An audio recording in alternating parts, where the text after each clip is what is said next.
যদি আচ্ছা, হ্যাঁ। বলি হি এর বয়, তার মানে যে বয়টা আছে সেন্টেন্সে এটাই কিন্তু তোমার নাউন, তাহলে মডিফাইটা হবে হচ্ছে অ্যাডজেক্টিভ। ওকে। নাউনকে নাউনকে মডিফাই করতে বলার মানে হচ্ছে এটা অ্যাডজেক্টিভ হবে যদি কিছু স্পেসিফিক বলা না থাকে। যদি বলা হয় যে pre hmm. Modify the noun শুধু, তাহলে শুধু অ্যাডজেক্টিভ বসাবো, এটা আমি ক্লাসে বলছিলাম। আর যদি বলা হয় pre modify the noun with an adjective হইতে পারে, অ্যাডজেক্টিভ ফ্রেজ হইতে পারে, প্রিপোজিশনাল ফ্রেজ হইতে পারে, স্পেসিফিক বললে সেগুলো তো আমি ক্লাসে পড়াইছি। বাট যদি বলে প্রি মডিফাই দ্য নাউন আর কিচ্ছু বলে নাই এখানে অ্যাডজেক্টিভ, ঠিক আছে? তাহলে কন্টেক্সট বাহ। অনুযায়ী কন্টেক্সটটা দেখবা, কন্টেক্সট তাকে ভালো বলতেছে না খারাপ বলতেছে, ওই কন্টেক্সটটা একটু পড়ে তারপরে তুমি লিখবা ওয়ার্ডটা যে কোনটা এখানে অ্যাপ্রোপ্রিয়েট হয়, ঠিক আছে? জি। হ্যাঁ। আর ধরেন আমি মানে যে কোনো একটা গ্রামার আমি মানে নিছি, মানে ওটা আমি কোশ্চেনটা পড়ছি, কোশ্চেনটা পড়ার পর না মানে আমি মানে বুঝতে পারি না কোনটা মানে মানে ধরেন ভার্ব হবে, কোনটা অ্যাডজেক্টিভ হবে, কোনটা নাউন, আমি মানে মানে মাথায় গোলায় ফেলি আমি এইসব। শুধু তখন মডিফাই এর ক্ষেত্রে না অন্য কোনো টপিক? সবগুলাতে মানে যে যে যেটাই আমি ধরি না কেন সেটাতে আমার মানে মাথায় গোলা জায়গা, এখন আমি কি করবো? আচ্ছা, আহ, এটা হয়, এটা যাদের গ্রামারের একদম বেসিকটা দুর্বল থাকে তাদের এই জিনিসটা ঘটে, হ্যাঁ। যেমন হ্যাঁ। ধরো এটার উত্তরটা অনেকটা দিয়েছিলাম উইথ আর উইদাউট ক্লোজের মধ্যে, যেমন এগুলার টপিক কোনো নির্ধারিত না, এক্ষেত্রে কি করতে হয় আমাদের অ্যাডজেক্টিভ অ্যাডভার্ব এগুলো সলভ করতে হয় যে কোথায় আমি কোনটা দিব, এটার একটা ভ্যারিয়েশনটা ঠিক জানা লাগে, তাই না? হুম। এটা আসলে যদিও টু বি ভেরি অনেস্ট এটা এইচএসসি এর কোনো টপিক না, এই জিনিসটা খুবই বেসিক একটা টপিক যে একটা স্টুডেন্ট 9-10 পর্যন্ত কতটুকু ইংলিশটাকে আয়ত্ত করার চেষ্টা করছে, কতটুকু সে আসলে করতে পারছে, এইটার উপর ডিপেন্ড করে যে সে অ্যাডজেক্টিভ বসাইতে পারবে কি পারবে না, নাউন বা ভার্ব বসাইতে পারবে কি পারবে না। এটা সত্যি বলতে একটা স্টুডেন্টের গত 10 বছরের পড়াশোনার একটা কি বলা যায় কম্বাইন্ড অবস্থা হচ্ছে যে সে এটা বসাইতে পারবে কিনা। ইংলিশে দুর্বল অনেক। এটা ঘটে সাধারণত, আমাদের অনেকেরই ঘটে যে আমরা ইংলিশকে অনেক ভয় পেয়ে আসি, তাই না? আমরা ছোটবেলা থেকে কেন দেখো, আমরা বাংলা পড়ে ফেলছি, মজা লাগছে গল্পগুলো, শুভা পড়ছি, তাই না? তারপর হচ্ছে হুম। এইচএসসি কল্যাণী পড়ছি, কিন্তু একইভাবে কিন্তু আমরা ইংলিশ টেক্সট বইকে ধরে ধরে লাইন বাই লাইন পড়ি নাই, ইভেন আমাদের টিচার অনেক সময় পড়ায় না। তারপর গ্রামারও এমন হয়েছে, আমি নিজেই এবার ভুক্তভোগী ছিলাম। তোমরা একটু জেনে অবাকই হইবা, আমি যে স্কুলে পড়ছি ওই স্কুলে এইটে আমার টিচার ছিল, ইংলিশে ভালো একজন টিচার ছিল, আমার শরীফ আজম স্যার নাম ছিল স্যারের। স্যার এখন একটা কোনো একটা কলেজের লেকচারার। তো আমি এখন স্যারের সাথে কথা হয় না আর, কিন্তু স্যার এত চমৎকার পড়াইতো, কিন্তু সমস্যা হচ্ছে এইটার মাঝামাঝি স্যার চলে গেছে, হ্যাঁ। স্যার ট্রান্সফার চলে গেছে, এরপরে 9 এবং 10 দুইটা বছর আমার কলেজ মানে স্কুলের কোনো ইংলিশ টিচার ছিল না। আমাদের হেড স্যার ছিল, হেড স্যার তোমরা অনেকে হয়তো আমার এলাকার কেউ হলে জানবা, হেড স্যার এখন আর নাই, স্যার অলরেডি রিটায়ার্ড, জনাব আব্দুল ভুঁইয়া স্যার। ওই স্যার মাঝে মাঝে আমাদের ইংলিশ ক্লাস নিত, মাঝে মাঝে মানে খুব রেয়ারলি ক্লাস নিত, হয়তো হয়তো সপ্তাহে একদিন ক্লাস নিছে, 2 দিন ক্লাস নিছে। হেড স্যার যেহেতু অনেক কাজে ব্যস্ত থাকে নিতে পারে না। তো এই এই জিনিসটা অনেক বেশি স্টুডেন্ট খুব সাফার করছে, যে আমাদের ক্লাসে ছিল 9-এ 111 জন স্টুডেন্ট। তো তাদের মোটামুটি বেসিকটা দুর্বল ছিল বেশিরভাগ স্টুডেন্ট, কিন্তু যারা একটু পড়াশোনা করছে, যারা একটু খুব কম্পিটিশনে পড়াশোনা করছে তারা ভালো করছে। আমাদের সময় কিন্তু কম্পিটিশন ছিল বেশ ভালো, হ্যাঁ, এখনকার স্টুডেন্ট এটা খুব কম দেখা যায়। এখন আমাদের খুব কম্পিটিশন ছিল, আমরা তখন তো মোবাইল টোবাইল ছিল না আমাদের, আমরা স্মার্টফোনও পাই না, ইন্টারনেট পাই না, এগুলো ছিল না আমাদের। সো এটা আমরা পড়াশোনা করছি, তো আমাদের বেসিকটা অনেক স্ট্রং হয়েছে। সো এই জন্য আমাদের ক্ষেত্রে যেটা হয়েছে, আমাদের আমার আমার মনে হয় বেসিকটা ক্লিয়ার ছিল। তো এই জায়গায় যাদের বেসিকটা দুর্বল আছে সেই জায়গায় বলবো যে তোমার এই মুহূর্তে শুধুই প্র্যাকটিস করা ছাড়া আমি আর কোনো উপায় দেখি না। তুমি আসলে এটা কি সাথে জড়িত না, পার্টস অফ স্পিচ, অর্থাৎ কোথায় নাউন হবে, কোথায় অ্যাডজেক্টিভ হবে, even use of parts of speech, হ্যাঁ।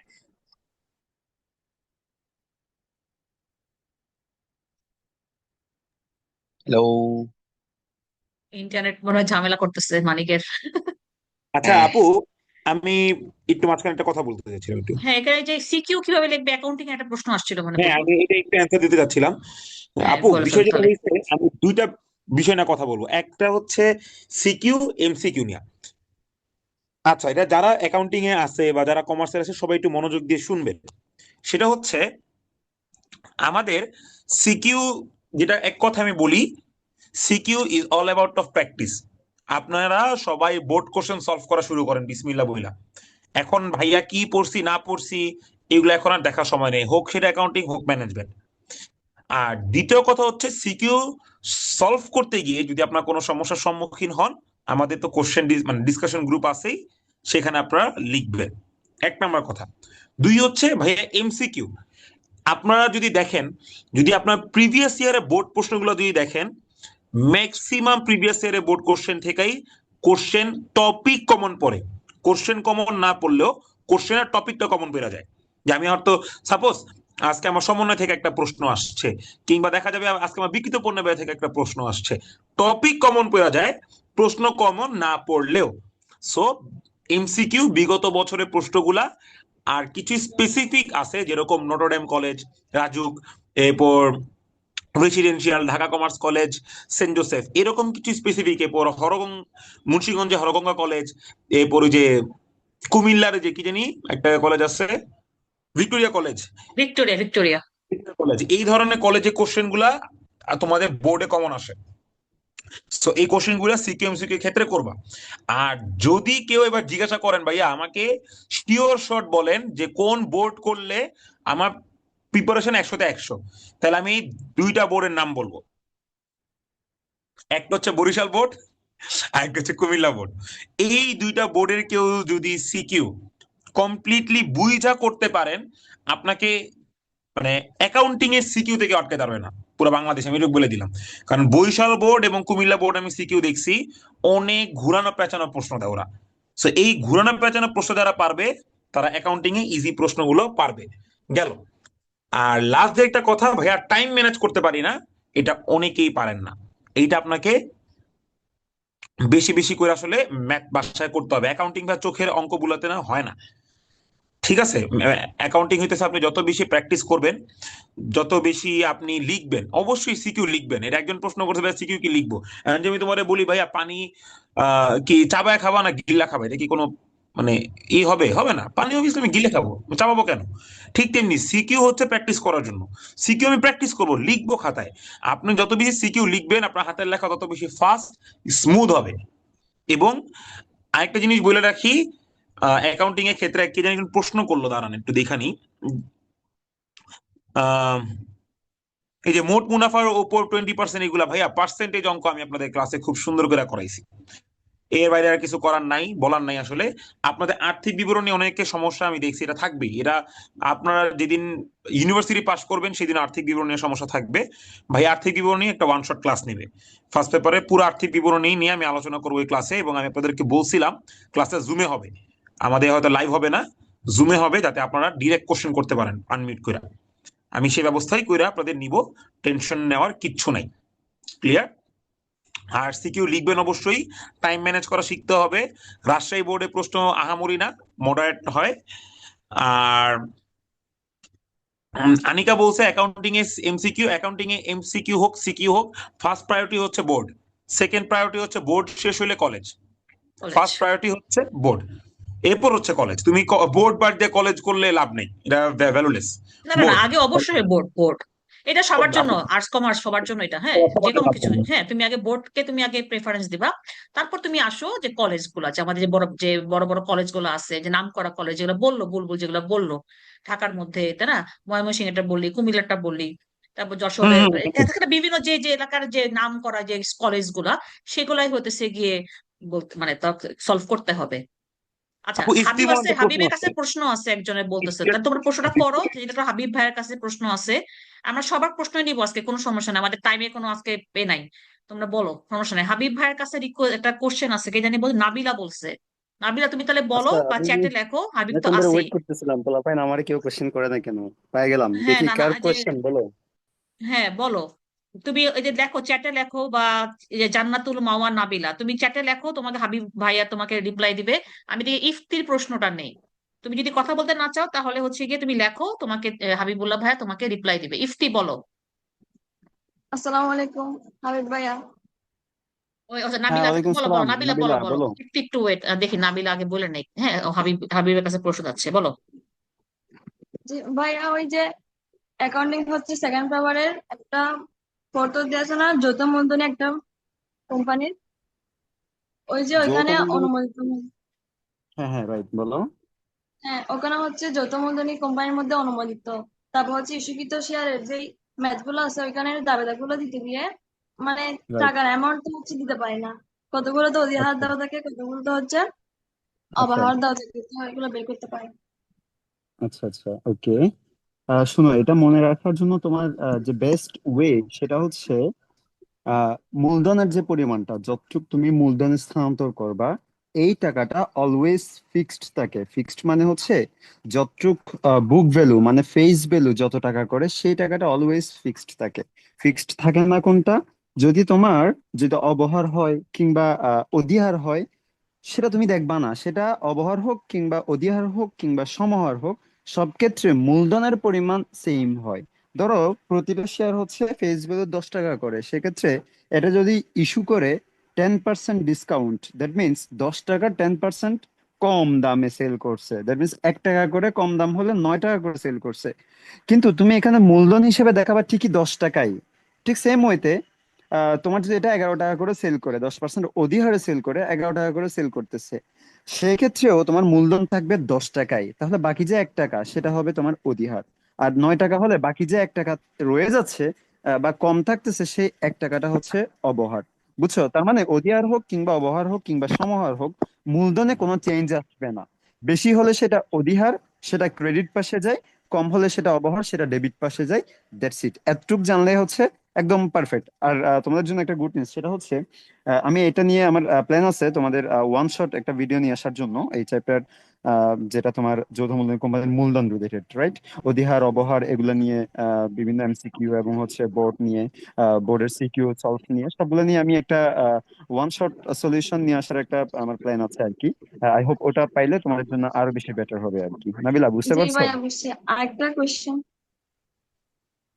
Sure sure. ওইটা হচ্ছে সেভেন্থ একটা চ্যাপ্টার আছে না উৎপাদন ব্যয়ের, ওখানে হচ্ছে পার্ট টু যেটা হচ্ছে সবগুলো উৎপাদন ব্যয়। কারখানার ম্যাথ। ওইখানে হচ্ছে মানে অনেক টিপিক্যাল প্রশ্ন থাকে যেগুলো হচ্ছে বিক্রিত পণ্যের ব্যয় বের করতে পারো, উৎপাদিত পণ্যের ব্যয় বের করতে পারো, কিন্তু এগুলোর হচ্ছে মানে টাকা অ্যামাউন্ট বা কোনো কিছু দেওয়া থাকে না, একটা থেকে একটা বের করতে হয়, মানে ওই জায়গায় সবসময় প্রবলেম হয়। এক্স্যাক্টলি, হ্যাঁ, এটা হচ্ছে একদম হার্ড লেভেলের ম্যাথ, মানে ওই চ্যাপ্টারের হার্ড লেভেলের ম্যাথ হচ্ছে এইটা। ধরো তোমার সমাপনী মজুদ পণ্যের একক দেওয়া আছে কিন্তু তোমার টাকা দেওয়া থাকবে না, অথবা হচ্ছে তোমার প্রারম্ভিকের একক দেওয়া আছে কিন্তু টাকা দেওয়া থাকে না। দ্যাট মিনস প্রথমে আগে তোমার ওই টাকাটা বের করে নিতে হয়, দেন হচ্ছে তোমাকে যে প্রসেস আমি দেখাইছি একদম শুরু থেকে, একদম সেই প্রত্যক্ষ ব্যয় থেকে শুরু করে মুখ্য ব্যয় থেকে শুরু করে একদম তোমার বিক্রিত পণ্যের ব্যয় পর্যন্ত, মোট ব্যয় পর্যন্ত, মানে ওই প্রসেসে যাইতে হয়। তাহলে প্রথম যে কাজটা তোমার সেটা হচ্ছে মিসিং যে ভ্যালুটা সেটা আগে বের করে নিতে হয়, ঠিক আছে? ধরো অনেক সময় পার্সেন্টেজ বলে যে এটা এটার এত পার্সেন্ট, এটা এটার এত পার্সেন্ট, এগুলো ইজিলি বের করা যায়, বাট বের করতে একটু টাফ, একটু ব্যাক পেতে হয়। সেটা হচ্ছে যখন একক দেওয়া থাকে কিন্তু যখন তোমার হচ্ছে টাকার পরিমাণটা দেওয়া থাকে না, সেটা একটু ঝামেলা। সেটা যদি আমি শর্টকাটে তোমাকে বলে দিতে চাই 1 মিনিটের মধ্যে, সেটা হচ্ছে এরকম যে তোমার প্রারম্ভিক একক কত ছিল এটা তোমাকে ডেফিনেটলি দেওয়া থাকবে, সারা বছর কত একক উৎপাদন করতেছে এটাও তোমাকে দেওয়া থাকবে, তাহলে দুইটা অ্যামাউন্ট তুমি পেয়ে গেছো। দেন তোমাকে এটাও দেওয়া থাকবে যে সমাপনী একক আছে কত, সেটা তুমি যদি মাইনাস করে দাও, দেন যতটুক তোমার ডিফারেন্স থাকবে সেটা হচ্ছে তুমি সেল করে দিছো। এরকম একটা স্ট্রেট কাট ফর্মুলা আছে, যেটা ইউজ করলে তোমাকে যেটাই মিসিং থাকবে থাকুক না কেন, প্রারম্ভিক মজুত পণ্যের টাকা মিসিং থাকতে পারে, সমাপনী মজুত পণ্যের থাকতে পারে, বিক্রয়ের থাকতে পারে, উৎপাদনের মিসিং থাকতে পারে, তুমি সবগুলো অ্যাপ্লাই করতে পারবা। বুঝছো? সো এক্ষেত্রে তোমার প্রথম যে কাজটা সেটা হচ্ছে একক প্রতি উৎপাদন ব্যয়টা তোমাকে বের করতে পারতে হবে। সেটা কেমনে? টোটাল কত একক পণ্য তুমি উৎপাদন করতেছো সেটা যদি তুমি জানো, টোটাল উৎপাদন ব্যয় কত হচ্ছে সেটা যদি তুমি প্রপারলি ক্যালকুলেট করে নিতে পারো, তাহলে উৎপাদন ব্যয়কে উৎপাদন একক দিয়ে ভাগ করলে একক প্রতি উৎপাদন খরচ পেয়ে যায়। আর এটাকে যত একক সমাপনী আছে সেটা দিয়ে যদি তুমি গুণ করে দাও, সমাপনী মজুত পণ্যের পরিমাণটা পেয়ে যায়। দ্যাট মিনস এটাই হচ্ছে এখানে প্রাইম ফ্যাক্টর, মেইন ফ্যাক্টর। এই জিনিসটা যদি তুমি করতে পারো তাহলে পুরো ম্যাথ করাটা তোমার বাকিটুক অ্যাজ ইউজুয়াল আর কি। তুমি কি বুঝতে পারছো না বিলা, কি বলতে চাইছি আমি? জি ভাইয়া বুঝছি। Thank you. হ্যাঁ, এরকম এরকম আমি একটা ম্যাথ, এক দুইটা ম্যাথ করাইছিলাম আমার ক্লাসে করাইছিলাম, তুমি ওই ক্লাসগুলো একটু দেখে নিও। প্লাস হচ্ছে তুমি ওই রিলেটেড আমি যেটা পড়াইছি একটা বা দুইটা ওই রিলেটেড তুমি বই থেকে আর দুইটা ম্যাথ প্র্যাকটিস করো কিংবা হায়েস্ট তিনটা ম্যাথ প্র্যাকটিস করো, তাহলে দেখবা তোমার এটা একদম ক্লিয়ার হয়ে যাচ্ছে, পানির মতো ক্লিয়ার হয়ে যাচ্ছে। তাও যদি তুমি কোনো আপনি তো কনফিউশনে অনেক থাকো, ইজি ভাবে পারছেন। রাইট রাইট, চেষ্টা করেছিলাম আর কি যেন তোমরা সবাই বুঝতে পারো, সেটা আরেকটু তুমি দেখে নিও। তা এখনো যদি কনফিউশন থাকে, এরপরেও যদি কনফিউশন থাকে তুমি আমাকে নক দিয়ে আমি তোমাকে বুঝিয়ে দিবো ভালো মতো আর কি। আর কোনো আচ্ছা, কনফিউশন কি আছে দেখুন? না ভাইয়া থ্যাংক ইউ। আসসালামু আলাইকুম হাবিব ওকে ভাইয়া। ওকে। আরেকটা এটা কে? না, ভাই আমি হ্যাঁ হ্যাঁ হ্যাঁ, ইয়াসিন আরাফাত। ইয়া ইয়াসিন আরাফাত, ভাই হ্যাঁ আমি ভাইয়া বলো। এই আরাফাত, দাঁড়াও, ফিনান্সের তোমাকে তো আমি সুযোগ দেই নাই। ওয়েট ওয়েট ওয়েট, সবাই যদি এইভাবে বলতে থাকো তাহলে হবে? হাত তুলো। আপু আমার এখানে আরাফাত, অনেক বৃষ্টি হইতেছে তো কারণ থাকে না তুমি এই না একটু অনেকক্ষণ আগে। প্রশ্ন করছো, আর কত? না, আমার একটা আপু ওই ফিনান্সের একটা প্রশ্ন ছিল আর কি। আচ্ছা ঠিক আছে, বলো বলো, তোমাকে দিয়ে শেষ করে তবে আমি কিন্তু ইফতির কাছে যাবো। ইফতি অনেকক্ষণ ধরে হাত তুলে আছে, বলো আরফাত বলো। ভাই আমি ওই হ্যাঁ মূলধন বাজেটিং হাবিব এর ফিনান্স। অধ্যায়টা আমি ইংলিশে হ্যাঁ হ্যাঁ করছিলাম আর কি। ইংলিশে মূলধন পুরো বাজেটিং। অধ্যায়টা মানে আমাদের কলেজে করেছে, আমি ওইভাবে করছি। ওকে। এখন ওটা সমস্যা হচ্ছে কি যে এমসিকিউ গুলা ভাইয়া যে ক্লাসটা করেছে ওইটার এমসিকিউ ভাইয়া অনেক কম করেছে, মানে অল্প কয়টা করেছে। আচ্ছা আমি ওইটার আচ্ছা এমসিকিউ অনেক সমস্যা হইতেছে আর কি, যদি একটা ক্লাস নিতেন এরকম। এই আচ্ছা আচ্ছা কিসের কিসের আমি আছি, হ্যাঁ জয়েন করলাম মাত্র। আচ্ছা আচ্ছা তারেক বেস্ট ওকে। তোমার হচ্ছে মূলধন বাজেটিং এর এমসিকিউ রিলেটেড প্রবলেম হচ্ছে তাই যে তো? ভাই আমি ইংলিশে আর কি করছিলাম এই অধ্যায়টা আর কি, মানে ইংলিশ রিলেটেড, সিএফএটি সিএফবিটি এরকম। হ্যাঁ মানে তুমি ইংলিশে করছো? যে ভাইয়া, তোমার তো ইংলিশ না, তোমার তো লিখতে হবে, তুমি তো ইংলিশ ভার্সনের না, তুমি তো বাংলা ভার্সনের, রাইট? যে আমাদের কলেজে এইভাবে করাইছে, মানে এই অধ্যায়টা সম্পূর্ণরূপে ইংলিশে করাইছে। না কেন ইংলিশে করবে? তোমার তো যদি বাংলায় কোশ্চেন আসে তোমাকে তো বাংলায় লিখতে হবে। তোমাকে যদি বলে যে কর পূর্ব নগদ প্রবাহ, কর পরবর্তী নগদ প্রবাহ, অবশ্যই এগুলো থাকলে তোমাকে কোশ্চেন যেমন থাকে এমনই করতে হবে। তুমি যদি ইংলিশ ভার্সনের না হও, তুমি যদি টোটালি বাংলা ভার্সন হও, তোমার কোশ্চেন হবে বাংলায়। তুমি ইংলিশে কেন করবে? ইংলিশে করলে তোমার এটা ডিমেরিটস পয়েন্ট খাইতে হবে, ভাই এখন তো ঝামেলা পড়ে যাবে। সম্পূর্ণরূপে করে ফেলছি, এখন তো কি করব? যাই হোক, এটা বাকিটা তোমার ব্যাপার। আমি আমার যে এন্ড থেকে যেটা বলার সেটা আমি বললাম। কারণ হচ্ছে কোশ্চেন যদি বাংলা থাকে তোমাকে বাংলায় করতে হবে। কোশ্চেন যদি ধরো Sifat, cash flow after tax, cash flow অথবা বিফোর ট্যাক্স, যে সিএফবিটি, হ্যাঁ, যদি এরকম তুমি করে থাকো তাহলে এটা কিন্তু টিচার তো তোমাকে এটা চাচ্ছে না। তুমি এটা এটা যদি তুমি ব্র্যাকেটে লিখতে পারো, cash CFAT, cash flow after tax, এটা তুমি কি মিন করতেছো? কর পরবর্তী নগদ প্রবাহ, দ্যাট মিনস এটা তোমাকে ব্র্যাকেটে লিখে দিতে হবে, বাংলাটাও লিখে দিতে হবে। বুঝছো? সো এটা লিখে দিলেই তোমার ওকে পারফেক্ট। বাট পুরোটা ইংলিশে লিখলে এটা টিচার তোমার এন্ড থেকে, মানে টিচার এন্ড থেকে এটা একটা ফল্ট হিসেবে কাউন্ট হতে পারে। সো আমি এটাকে তোমাকে বলে রাখতেছি আর কি। বাকিটা তোমার বিষয়, প্যারা নাই। সো যদি তোমার আমার তো পুরোটা যেহেতু আমরা বাংলা ভার্সনে পড়াচ্ছি এবং কোশ্চেন আসবেও যেহেতু বাংলা ভার্সনে টোটালটা, সো আমাদের পড়ানোর স্টাইলটা হবে অবভিয়াসলি বাংলা ভার্সন, যেহেতু আমরা বাংলা ভার্সনে পড়াচ্ছি। সবগুলো চ্যাপ্টার সবগুলা টপিক আমরা এভাবে পড়িয়েছি এবং এভাবে যে পড়াচ্ছি। ভাই সো এমসিকিউ তো তোমার আর যদি ইংলিশে আসে না। স্পেসিফিক স্পেসিফিক প্রবলেম থাকে যে ভাই আমার এই এমসিকিউ প্রবলেম হচ্ছে, যেহেতু ক্লাসে যদি কম করানো হয়ে থাকে এমসিকিউ, যে সেক্ষেত্রে ভাই তুমি অনেক যেটা কম করতে করেছে ক্লাসের। তুমি প্রিভিয়াস 2024 সালে মেবি এটা পরীক্ষা হয় না, 23 সাল, 22 সাল, 21 সালে এগুলো নিয়ে এই চ্যাপ্টার রিলেটেড শুধু যতগুলো কোয়েশ্চেন আসছে তুমি সবগুলো দাগায় দাগায় ওগুলো প্র্যাকটিস করো। এখানে যদি কোনো প্রবলেম পাও যে তুমি এটা বুঝতেছো না, এটা বুঝতেছো না, সেগুলো তুমি আমাকে পার্সোনাল নক দিতে পারো। তুমি আমাদের কিউএনএ সেশন যে গ্রুপ আছে, আর্টস কমার্স পার্সোনাল যে মেইন গ্রুপ, সেখানে তুমি পোস্ট দিয়ে দিবে, আমাকে মেনশন করে, আমি আমার টাইম মতো আমি তোমাকে সব অ্যান্সার দিয়ে দিব। ওকে? কিউএনএ গ্রুপ আছে তো, কিউএনএ গ্রুপে পোস্ট করলে তো হবে। কিউএনএ গ্রুপ আছে, আমাদের ডেডিকেটেড গ্রুপ আছে কিউএনএ গ্রুপস, জাস্ট আমাকে মেনশন করে দিবা যেন আমি এটা দ্রুত রিচ আউট করতে পারি। তাহলে আমি তোমাকে অ্যান্সারটা দিয়ে দিব আমার ফ্রি টাইমে, কিংবা ওখানে যদি তুমি অ্যান্সার না পাও তুমি আমাকে পার্সোনাল নক দিবা, আমি আমার টাইম মতো তোমাকে অ্যান্সার দিয়ে দিব। ওকে? আচ্ছা ঠিক আছে, আসসালামু আলাইকুম। ওকে ওকে, ওয়ালাইকুম আসসালাম। Okay. আচ্ছা, ইফতি আর আসমাল হোসনা ওদের দুইজনের কোশ্চেন নেওয়ার পর আমার কাছে ইংলিশে কিছু প্রশ্ন লেখা আছে, ওগুলো আমি জিজ্ঞেস করবো আর কি। তো ইফতি বলো। ইফতি চলে গেছে নাকি? আচ্ছা আসমাল হোসনা বলো, কারণ ওর মনে হয় নেট চলে গেছে। আসমাল হোসনা হাত তুলছো, যারা কথা বলবা তারা হাত তুলো প্লিজ। হ্যান্ড রেজ না করলে আমি এখানে বুঝতে পারবো না তোমরা কারা কথা বলবা। আসমাল হোসনা বলো, বলে ফেলো, শুনতে পাচ্ছো? জি আপু, শুনতে পাচ্ছি। হ্যাঁ আপু আমার সমস্যা হচ্ছে ইংলিশে। ওকে ফাইন, আমার দুইজনই আছে, মানিক ভাইও আছে, তারেক ভাইও আছে, বলো। আমার হচ্ছে মেইন সমস্যা হচ্ছে আমি যখন প্যারাগ্রাফ লেখি, উম, বানাই লিখতে পারি মোটামুটি, কিন্তু স্পেলিং গুলা অনেক ভুল হয়। যদিও আমি দেখেও যাই স্পেলিং গুলা, প্র্যাকটিসও করি ওইগুলা, কিন্তু আমার স্পেলিং অনেক ভুল হয়। আচ্ছা এটা হ্যাঁ তারেক ভাই বলেন। হ্যাঁ বলো, তুমি সমস্যা নেই, বলো হ্যাঁ। আপনি আপনি তারেক বলতেছিলেন ভাই ভাই, আমি বলেন। আমি আপনি না ইংলিশ আপনি আমি ওই আপনি তো বলেন এখন। মানে না না না, না না মানিক তো বলো বলছে। বলো আমি আপনি বলতেছি, হ্যাঁ বলো। আপনি বলেন, হ্যাঁ আপনি বলেন, হ্যাঁ তারেক ভাই বলেন। আচ্ছা, স্পেলিং এর জন্য প্যারাগ্রাফ যেটা তুমি বললা যে বানায় লিখতে পারি, এটা তো খুবই ভালো একটা ব্যাপার। তো লেখার আগে হচ্ছে তুমি একটু প্রত্যেকটা প্যারাগ্রাফ, এখন যেহেতু যখন প্রস্তুতি নিবা, ধরো তুমি যে কোনো যে প্যারাগ্রাফটা তুমি পড়তেছো, আহ, ধরো কম্প্যারিজন এন্ড কন্ট্রাস্ট আসলো, লেখা বড় করার জন্য একটু কম, মানে যেগুলোতে যে কম্প্যারিজন এন্ড কন্ট্রাস্ট, ধরো online education versus traditional education রয়েছে, rural life versus urban life, এইগুলো যখন লিখবা, এটা বোর্ডের একটা নির্ধারিত নিয়ম আছে, এটা মাথায় রাখবা। মানে এক একটা পার্ট লিখতে লিখতে তার পাঞ্চ করবো অপোজিট পার্ট। ধরো রুরাল লাইফ নিয়ে হঠাৎ করে লিখলা, দেন সাথে সাথে আরবান লাইফে যা লিখেছো তাহলে লেখা অনেক বড় হবে, যেহেতু 15 মার্কস, লেখা বড় করাও খুব কঠিন ব্যাপার।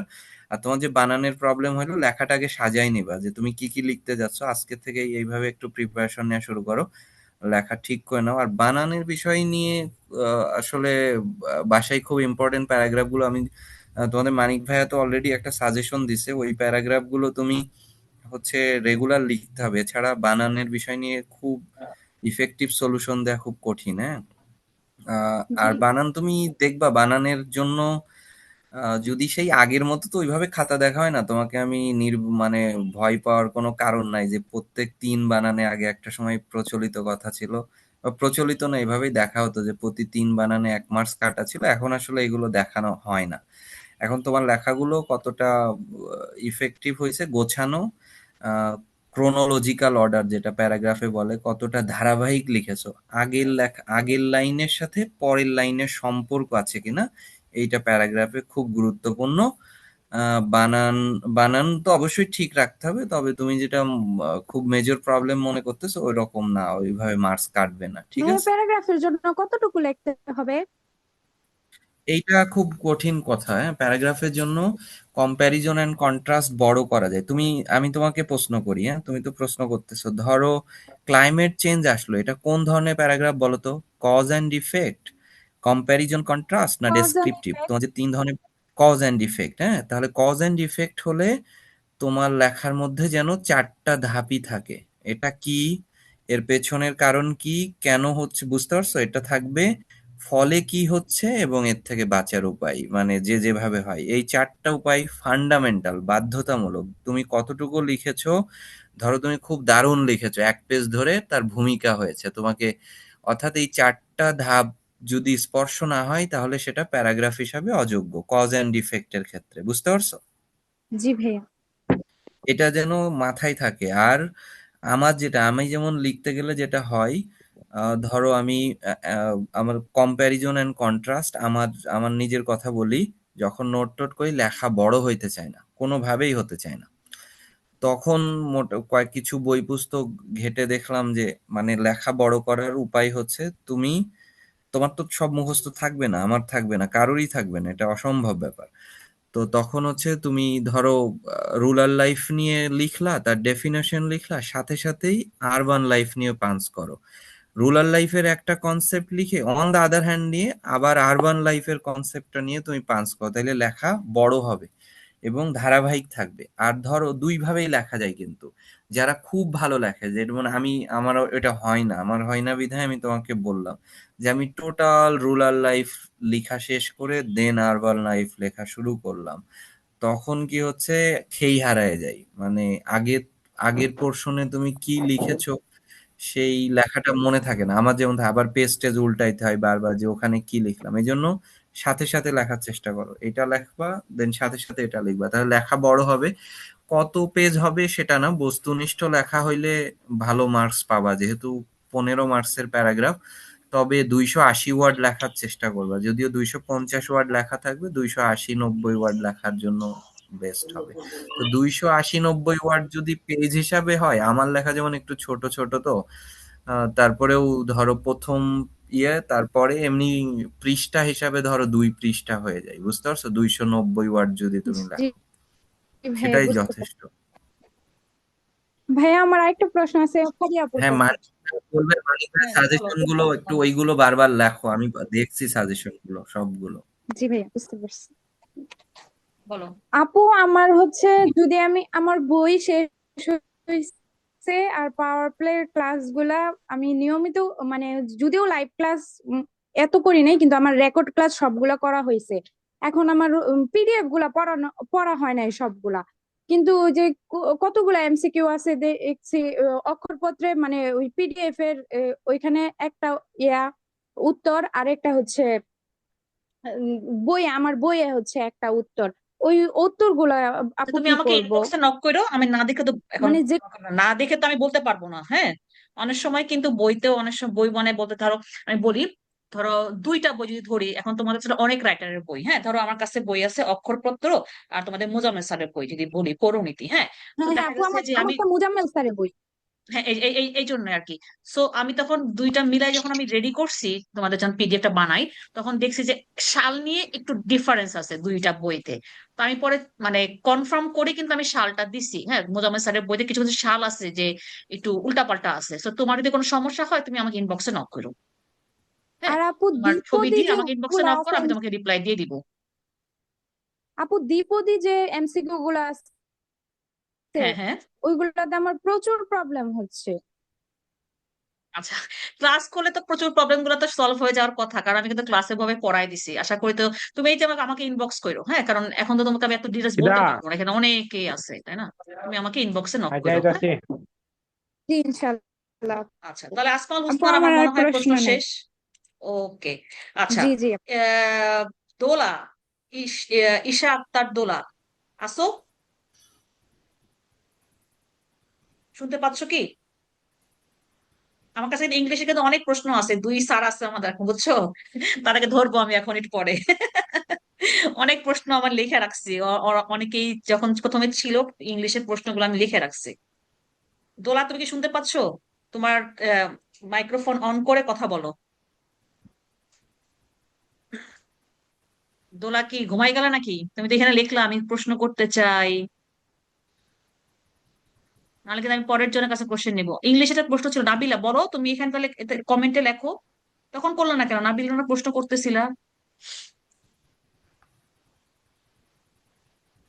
নাহলে সঞ্জয় পাল প্রশ্ন করো, কারণ দোলা তো এখন লেট করতেছে।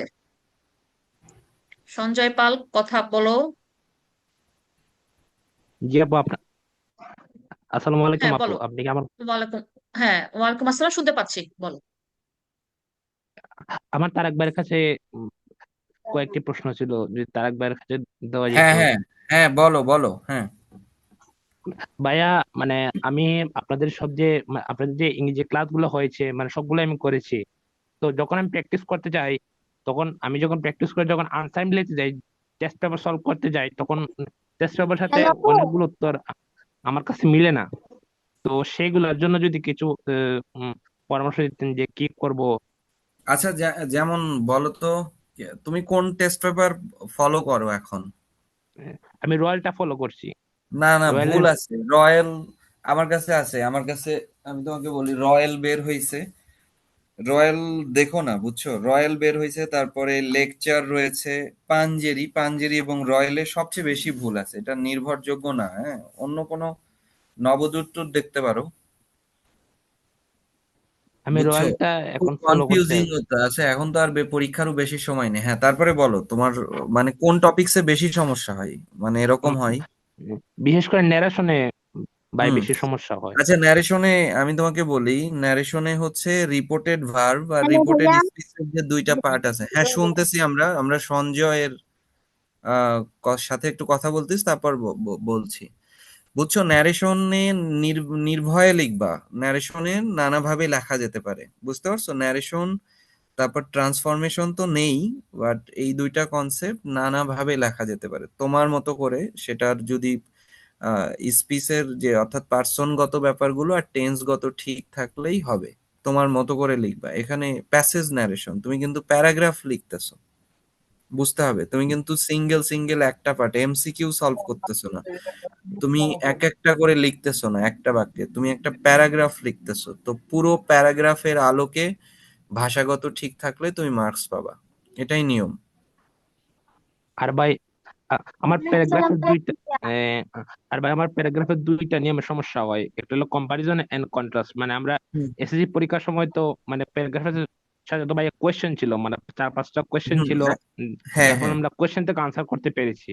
কিন্তু এক এখন এইচএসসি আচ্ছা, এইচএসসি লেভেলে এইচএস এসে দেখলাম যে বুঝতে মানে পারছি।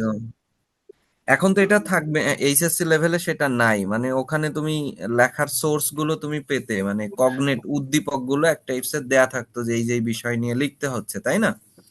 এখন তো সেটা থাকবে না, এই জন্যই তোমাকে আসলে প্র্যাকটিস করতে হবে। আহ, এটা হচ্ছে তুমি কি লিখবা, এটা ওই টপিকস গুলো তোমাদের তো একটা সাজেশন দিয়ে দেওয়া হয়েছে। ওই সাজেশনের প্যারাগ্রাফ গুলো নিয়ে আগে তুমি ওই, তোমার তো কিছু প্যারাগ্রাফ পড়া আছে তাই না? তাও কতগুলো পড়ছো তোমার আনুমানিক, সঞ্জয়, বলো তো?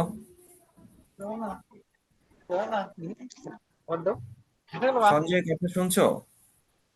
আমারটা তো যাই না উনি এনালো যে কথা কবে আছে। সঞ্জয়, তুমি শুনতে পাচ্ছো? দেখো তোমাদের ভাইয়া কি বলতেছে। সঞ্জয় আবার জয়নিং হচ্ছে।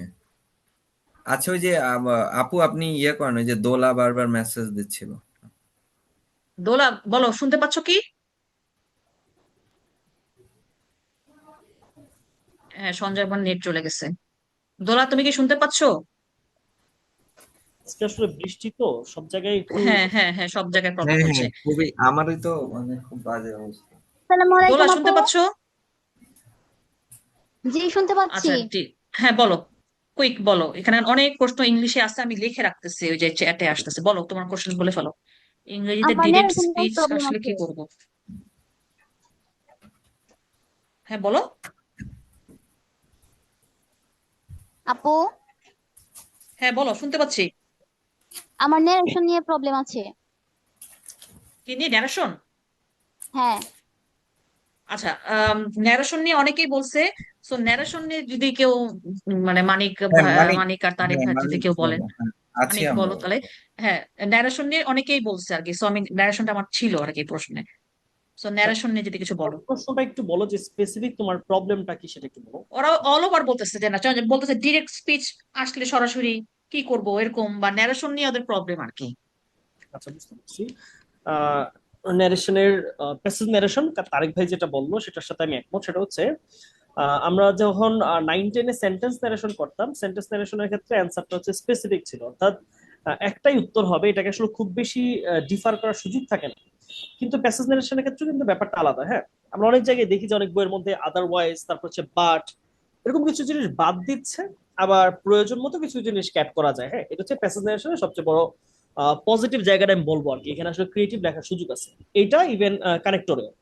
তো এক্ষেত্রে যে সবার অ্যান্সারটা একদম সেম হবে ব্যাপারটা এরকম না। তোমার অনেকে যে ভাই ইয়েস্টারডের জায়গায় কি প্রিভিয়াস ডে না দিলে একবারে ভুলই হয়ে যাবে কিনা, ব্যাপারটা এরকম না। হ্যাঁ, আমরা যখন সেন্টেন্স নারেশন দেখি, ইভেন আমরা এই যে আজকে একটা ঢাবির সি ইউনিট একটা প্রশ্ন দেখলাম, আমরা তো সাধারণত কি করি, ইয়েস্টারডে থাকলে দা প্রিভিয়াস ডে করি। হ্যাঁ, কিন্তু সেই জায়গার মধ্যে বাকি আমাকে তো বেটার অপশন খুঁজে বের করা লাগে যে সেক্ষেত্রে আমার ওই প্রিভিয়াস ডে ছাড়া বাকি অপশনগুলো দেখলাম না, বাকিগুলো একদম মেজর ভুল ছিল। তাহলে যেটাতে ইয়েস্টারডে ছিল সেটা হচ্ছে ভুল কম, সেও নয়, এটা হচ্ছে সঠিক। তো এই জন্য বলবো যে ন্যারেশনের ক্ষেত্রে যেহেতু আমাদের প্যাসেজ ন্যারেশন আসতেছে, সেই জায়গার মধ্যে তুমি একটা প্যাসেজ তোমাকে লিখতে হবে, সেটাকে একদম ঘুরিয়ে। আমরা একটা ক্লাসে দেখিয়েছিলাম, তারিখটা ক্লাস করিয়েছিল, সেই ক্লাসটা কেটে যাওয়াতে আমার আর একটা ক্লাস তোমাদেরকে দিয়েছিলাম, তাই না? তো সেটাতে একটু দেখলেই দেখবা যে আমরা মোটামুটি বেসিক জিনিসগুলো ক্লিয়ার করে একটা একটা সেন্টেন্স ধরবা। তুমি যখন রিপোর্টিং ভার্বটা, যে স্পিকার আর হচ্ছে লিসনার, হ্যাঁ, একজন স্পিকার কতটুকু কথা বলছে, একজন স্পিকার যেটুকু কথা বলতেছে সেই জায়গার মধ্যে কয়টা বাক্য আছে, ধরো 2টা বাক্য থাকে, 3টা বাক্য থাকে, তাহলে ওই বাক্যগুলো 3টা বাক্য যদি থাকে তাহলে কোনটা কোন টাইপের বাক্য। ধরো একটা আছে অ্যাসার্টিভ এর, একটা আছে হচ্ছে ইন্টারোগেটিভ এর, একটা আছে ইম্পারেটিভ এর। তাহলে ওই সেন্টেন্সটাকে ধরে একটু বিবেচনা করো যে অ্যাসার্টিভ একটা সেন্টেন্স হলে আমি সেটাকে কিভাবে আসলে সেন্টেন্সে চেঞ্জ করতাম কিভাবে। কারণ এখানে আমরা প্যাসেঞ্জারের সঙ্গে দুইজনই স্পিকার থাকবে, ধরো একজন আছে হচ্ছে ধরো ফারিয়াপু আর একজন মাহিম। তো এই দুইজনের ভিতরে তো কথাবার্তা হচ্ছে, তাই না? বারবার তো ঘুরে এই দুইজনই আসবে। তাহলে ফারিয়াপু মাহিমকে 3টা কথা বলছে, এই 3টা কথাকে তুমি আলাদা আলাদা ভাবে চিন্তা করো। যে ফারিয়াপু মাহিমকে বললো যে তুমি এখন ক্লাসে যাও, তোমার পড়াশোনা করা উচিত, তাহলে 2টা বাক্য আসতেছে। তাহলে 2টা বাক্যকে চিন্তা করো আলাদাভাবে, 2টা কে কোন ধরনের বাক্য। অ্যাসার্টিভ হলে অ্যাসার্টিভের ওয়েতে আগাও, ফারিয়াপু সেইড টু মাহিম। যদি ইন্টারোগেটিভ হয় তাহলে ইন্টারোগেটিভের প্রসেসে আগাও, ওই স্টেপটাতে আগাও, ফারিয়াপু আস্কড মাহিম। তাহলে ওই প্রসেসটা কিন্তু হবে। সাধারণত এখানে বোঝার ব্যাপারটা হচ্ছে তুমি যে পুরো প্যাসেজটা আছে, এই প্যাসেজটাতে তুমি ভাগ করে সেন্টেন্সে বিভক্ত করতে পারছো না। যদি বিভক্ত করতে পারো তাহলে সেটা সেন্টেন্সের ওয়েতে জাস্ট তুমি প্যাসেজ লিখবা, দ্যাটস ইট। আর এখানে কিন্তু আরেকটা ব্যাপার যেটা আমাদের তারেক ভাই একটু আগে বললো, যে অ্যান্সারটা একেবারে স্পেসিফিক হবে না। এক্ষেত্রে যেহেতু আমরা প্যাসেজ লিখছি একটা, সেক্ষেত্রে ইনডিরেক্টে আমাদের শব্দ চয়নে, আমাদের বিভিন্ন শব্দের ইনক্লুশন এক্সক্লুশনে একটু ভ্যারিয়েশন ঘটবে এই জায়গাটায়। এটা করতে পারো, এটাতে কোনো মেজর প্রবলেম হবে না। ইভেন কানেক্টর নিয়ে অনেকে প্রবলেম করছিল যে ভাই আমার কানেক্টর দিচ্ছে এই জায়গায় বাট, কিন্তু আমি দেখলাম যে অ্যান্সারে আছে হচ্ছে হাউ এভার। আবার আমি দিলাম হচ্ছে নেভারথলেস, অন্য জায়গায় আছে হচ্ছে আমার যে সে জায়গায় নেভারথলেস দিলাম, ওইখানে ইন অ্যাডিশন আছে, অথবা বিসাইডস আছে। তো এই জায়গাগুলোতে দেখবা আমাদের কানেক্টরসে কিন্তু একাধিক অ্যান্সার হওয়া পসিবল, অর্থাৎ একই জায়গার মধ্যে একাধিক অ্যান্সার হওয়া পসিবল। ইভেন অনেক জায়গায় আমরা যদি খুব মেজর চিন্তা না করি যে এন্ডের জায়গায় কিন্তু বাট হওয়া যায় না, কারণ এন্ড এবং বাটের পজিশন তাদের ব্যবহার পুরোপুরি দুইটা একদম দুই মেরুতে। তো সেই জায়গার ক্ষেত্রে কানেক্টরস এর ক্ষেত্রে আমাদের যেটা হয়, তুমি কনসেপ্টটা ধরে যদি বাংলাটা বোঝো যে বাংলা আমার কি দিচ্ছে, পুরো সেন্টেন্সে বাংলা মিনিংটা কি দিচ্ছে, সেইটার উপর ডিপেন্ড করে অ্যান্সার করতে হবে। ইভেন তোমার সাথে তোমার একদম কাছের যে বন্ধু আছে তারও উত্তরটা ডিফারেন্ট হতে পারে, কারণ তুমি এখানে চিন্তা করছো পার্ট দিয়ে, আরেকজন চিন্তা করছে অন দ্য আদার হ্যান্ড দিয়ে। সো মিনিংটা আসলে এরকম, তো এখানে একাধিক অ্যান্সার হওয়া পসিবল। তো এটা বলবো যে শুধু তুমি প্র্যাকটিস করলে এটা আশা করছি যে 90% প্রবলেম সলভ হয়ে যাবে। আর বাকিটার জন্য অবশ্যই তোমাকে যখন পড়ছো তখন প্যাসেজটার বাংলাটা বোঝার উপর গুরুত্ব দিবা, কারণ আমি কানেক্টরসে বারবারই বলি তুমি বাংলা অর্থটা ধরতে পারছো কিনা। বাংলা অর্থটা যদি না ধরতে পারো, কানেক্টরস কিন্তু কোনো রুলস দিয়ে আসলে সলভ করা পসিবল না। It totally depends on the Bangla meaning of the passage. So মিনিংটা যদি বুঝতে পারো তাহলে সেই জায়গার মধ্যে তুমি যদি মনে হয় যে এটা পাশাপাশি একই রকম অ্যান্সার দিয়েছে তাহলে বিসাইডস দিবা। যদি মনে হয় না একটা ভিন্ন উত্তর দিয়েছে, উল্টো উত্তর দিয়েছে, সেখানে বাট হতে পারে, এখানে অন দা আদার হ্যান্ড হতে পারে, অন দা কন্ট্রারি হতে পারে, এখানে হচ্ছে ওয়্যার এজ হতে পারে, ওয়াইল হতে পারে। তার মানে কিন্তু প্রশ্নের উত্তরের ভ্যারিয়েশন গুলো অনেক বেশি কানেক্ট হচ্ছে আমাদের। বুঝতে পেরেছো? কানেক্টর নিয়ে কিন্তু সমস্যা আছে অনেকেরই, কানেক্টর হ্যাঁ, এই একটুখানি জন্য বলে আমি ফেলা যায় এটার সাথে। একটু একসাথে বললাম কানেক্টরের প্রবলেম গুলো আমাদের আসলে, আমরা আসলে সাদা চোখে যে প্রবলেম গুলো দেখি সেগুলো আসলে অনেক ক্ষেত্রে প্রবলেম মনে হবে না, যদি আমরা এটা বুঝতে পারি যে কানেক্টরস এর অর্থগুলো বা উত্তরগুলো খুব ডিফারেন্ট হয়। একই অপশনে 3টা 4টা পর্যন্ত উত্তর সঠিক হতে পারে। এই যে যেটা বললাম, কেউ বার দিচ্ছে, কেউ অন দ্য আদার হ্যান্ড দিচ্ছে, কেউ অন দ্য কন্ট্রারি দিচ্ছে, কেউ ওয়্যার ইজ দিচ্ছে, কেউ ওয়াইল দিচ্ছে। তার মানে একই অপশনে দেখা যাচ্ছে 5টা ভিন্ন ভিন্ন উত্তর। তো এখন সে প্রশ্ন ব্যাংক যখন খুঁজবে, সে প্রশ্ন ব্যাংক খুলে দেখবে যে হ্যাঁ আমি দিলাম এখানে বাট, বা আমি দিলাম এখানে অন দা আদার হ্যান্ড, এখানে দেওয়া আছে ওয়াইল, কিন্তু দুইটা কিন্তু একই অর্থ ব্যবহারের ক্ষেত্রে বসতেই পারে। এই হচ্ছে একটা ব্যাপার আর কি। ওকে দোলা, তুমি কি তোমার উত্তর পেয়েছো? জি ভাইয়া পেয়েছি। এই মুহূর্তে উত্তর হচ্ছে তুমি ওই যে সেন্টেন্স ন্যারেশনের মতো প্রত্যেক সেন্টেন্সকে চিন্তা না করে পুরো প্যাসেজটা যেটা আছে একজন স্পিকার কতটুকু কথা বললো, তার কথা যদি 3টা 4টা বাক্য হয় সেই বাক্যগুলোকে তুমি সেন্টেন্স আকারে চিন্তা করো, করে তারপরে তুমি যখন সেন্টেন্সটাকে প্যাসেজে রূপান্তর করবা তখন একটু সাবলীল করার চেষ্টা করবা। একেবারে হুবহু সবসময় সেন্টেন্স বসানো হয় না, প্যাসেজ ন্যারেশনের ক্ষেত্রে কিছু এক্সক্লুশন ইনক্লুশন ঘটাইতে হয়। কিছু জিনিস মনে হয় যে না বাদ দিলে সুন্দর হচ্ছে, কিছুকে অ্যাড করার প্রয়োজন হতে পারে। হ্যাঁ, after that, after this, after telling that, এরকম ভাবে একটু ইনক্লুশন করলে প্যাসেজটা তোমার পড়তে শুনতে দেখতেও সাবলীল মনে হয়। ঠিক আছে? ভাইয়া হ্যাঁ দোলা বলো, শুনছি। বলো বলো তোলা।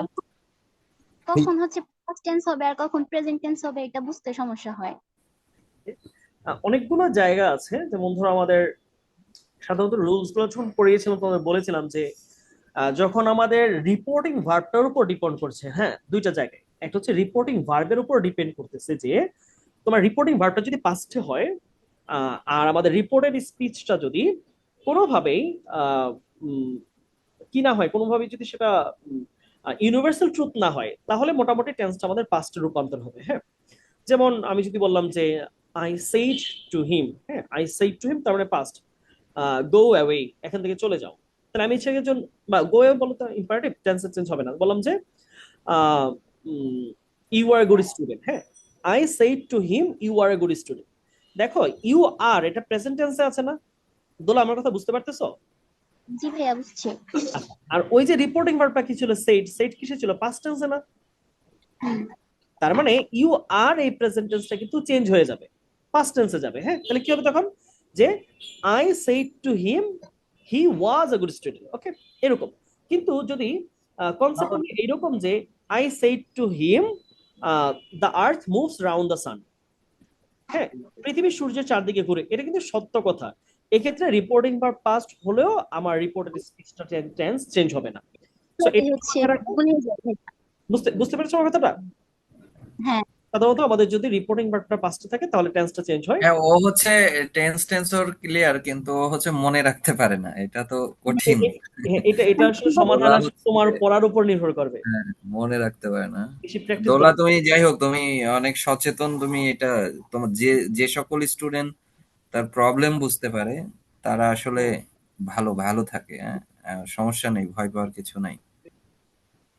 আমার প্রবলেম বাবা টিচার কিন্তু তাও মানে বুঝাই দেয় কিন্তু মনে রাখতে পারি না, এইটাই প্রবলেম। শেষ সময়টা একটু কাজে লাগাও, একটু প্র্যাকটিসে একটু মনোযোগ দাও। ওই যে যেটা বললাম, খুব অনেক বেশি পড়তে গিয়ে আমরা আসলে বুঝে পড়ি না, এটা আমাদের আসলে সমস্যার কারণ হয়ে দাঁড়ায়। ভাই আমি আমি আমি এটাতে একটু ফোকাস করি যে স্টুডেন্ট অনেক সময় কি হয়, তারা এই যে আপনি আসার আগে একজন বলতেছিল ভাই আমি অনেক বেশি পড়তেছি, পড়ে পড়ে মিলে যাচ্ছে, মিলে মিলে উত্তর করে ফেলতেছি, কিন্তু আহ মানে আমি অ্যানালাইসিস করি না, সেই জায়গায় কিন্তু প্রবলেমে পড়তে হয়।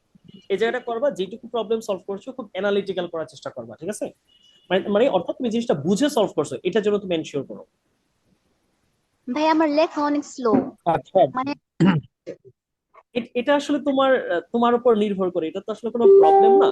তোমার লেখা স্লো হলে সেটা স্পিড বাড়াতে হবে, তোমার বেশি বেশি লিখতে হবে এটা, অথবা কারো লেখা সুন্দর না, সেই জায়গায় সুন্দর করার কাজ করতে হবে। সেটা তো আমি এখান থেকে সলভ করতে পারছি না, তাই না? না প্রথম দিকে লেখা অনেক সুন্দর হয় কিন্তু মানে শেষের দিকে টাইমই পাই না, তখন লেখা বাজে হয়ে যায়। তোমার সৃজনশীলটা দেখলে আর মনে হয় না যে তোমার লেখা, এটা ডাক্তারের লেখা মনে হয়, তাই তো? হুম।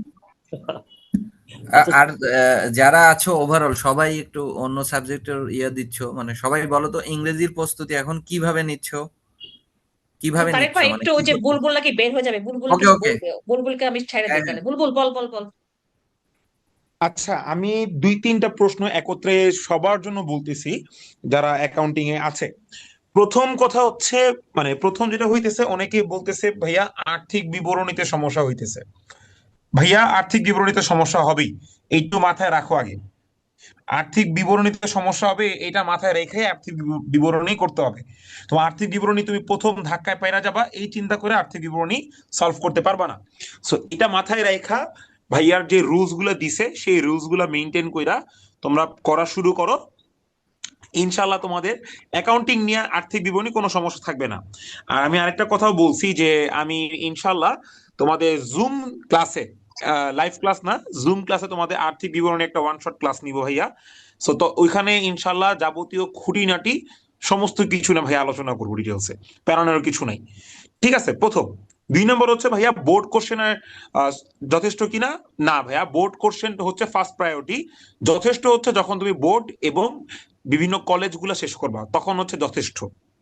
2 নম্বর কথা। 3 নম্বর হচ্ছে ভাইয়া লেখা স্লো, কি করব? লেখা স্লো হইলে আসলে কিছু করার নাই, লেখা মানিক ভাই একটু আগে বললো ফাস্ট করতে হয়, যদি তোমার ডাক্তারের হাতের লেখা হয় তাহলে তো সমস্যা। এটা এতদিন কাজ না করে এখন কথা বললে হচ্ছে না, এটাতে একটু দ্রুত লিখতে হবে। আরো একজন প্রশ্ন করছে যে ভাইয়া আমরা আর্থিক বিবরণী এমসিকিউ তে সমস্যা হচ্ছে। বললাম তো ভাইয়া, হবে, কোশ্চেন করতে থাকো, কোনো সমস্যা হলে ভাইয়াকে মেসেঞ্জারে নক দিও, ডিসকাশন বললো, ভাইয়া সলভ করে দিবে। কিন্তু প্র্যাকটিস করতে থাকতে হবে। আর্থিক বিবরণী ফার্স্ট পেপার হোক সেকেন্ড পেপার, প্রতিদিন একটা করে বা 2টা করে সৃজনশীল সলভ করবা প্রত্যেকটা থেকে, এটা মাস্ট ফরজ। তুমি যদি দিনে মনে হয়েছে খাও নাই, ঘুমাও নাই, গোসল করো নাই, তারপরও তুমি এই কাজটা আগে করে নিবা, এই 2টা সৃজনশীল আগে করবা। এরপর লাগলে তুমি গোসল আর খাওয়া দাওয়া করবে। ঠিক আছে। 3 নম্বর কথা, সেটা হচ্ছে একজন প্রশ্ন করছে যে ভাইয়া আমি ফার্স্ট পেপারে 3 নাম্বার, 7 নাম্বার এবং ভুল সংশোধনী স্কিপ করা যাবে, এই বাদে 5টা কি সিকিউ করতে পারবো কিনা ভাইয়া? দেখ, তুই 3 নম্বর অধ্যায় ব্যাংক সমন্বয় বিবরণী, 7 নম্বর অধ্যায় কি ফার্স্ট পেপারে অ্যাকাউন্টিং। হাবিব তুমি একটু করো, আনমিউট করো। হাবিব তুমি একটু আনমিউট করো ভাইয়া। হ্যাঁ ভাইয়া করছি, শুনতে পাচ্ছেন আচ্ছা, আমার কথা? হ্যাঁ শুনতে পাচ্ছি। 7 নম্বর অধ্যায় কোনটা?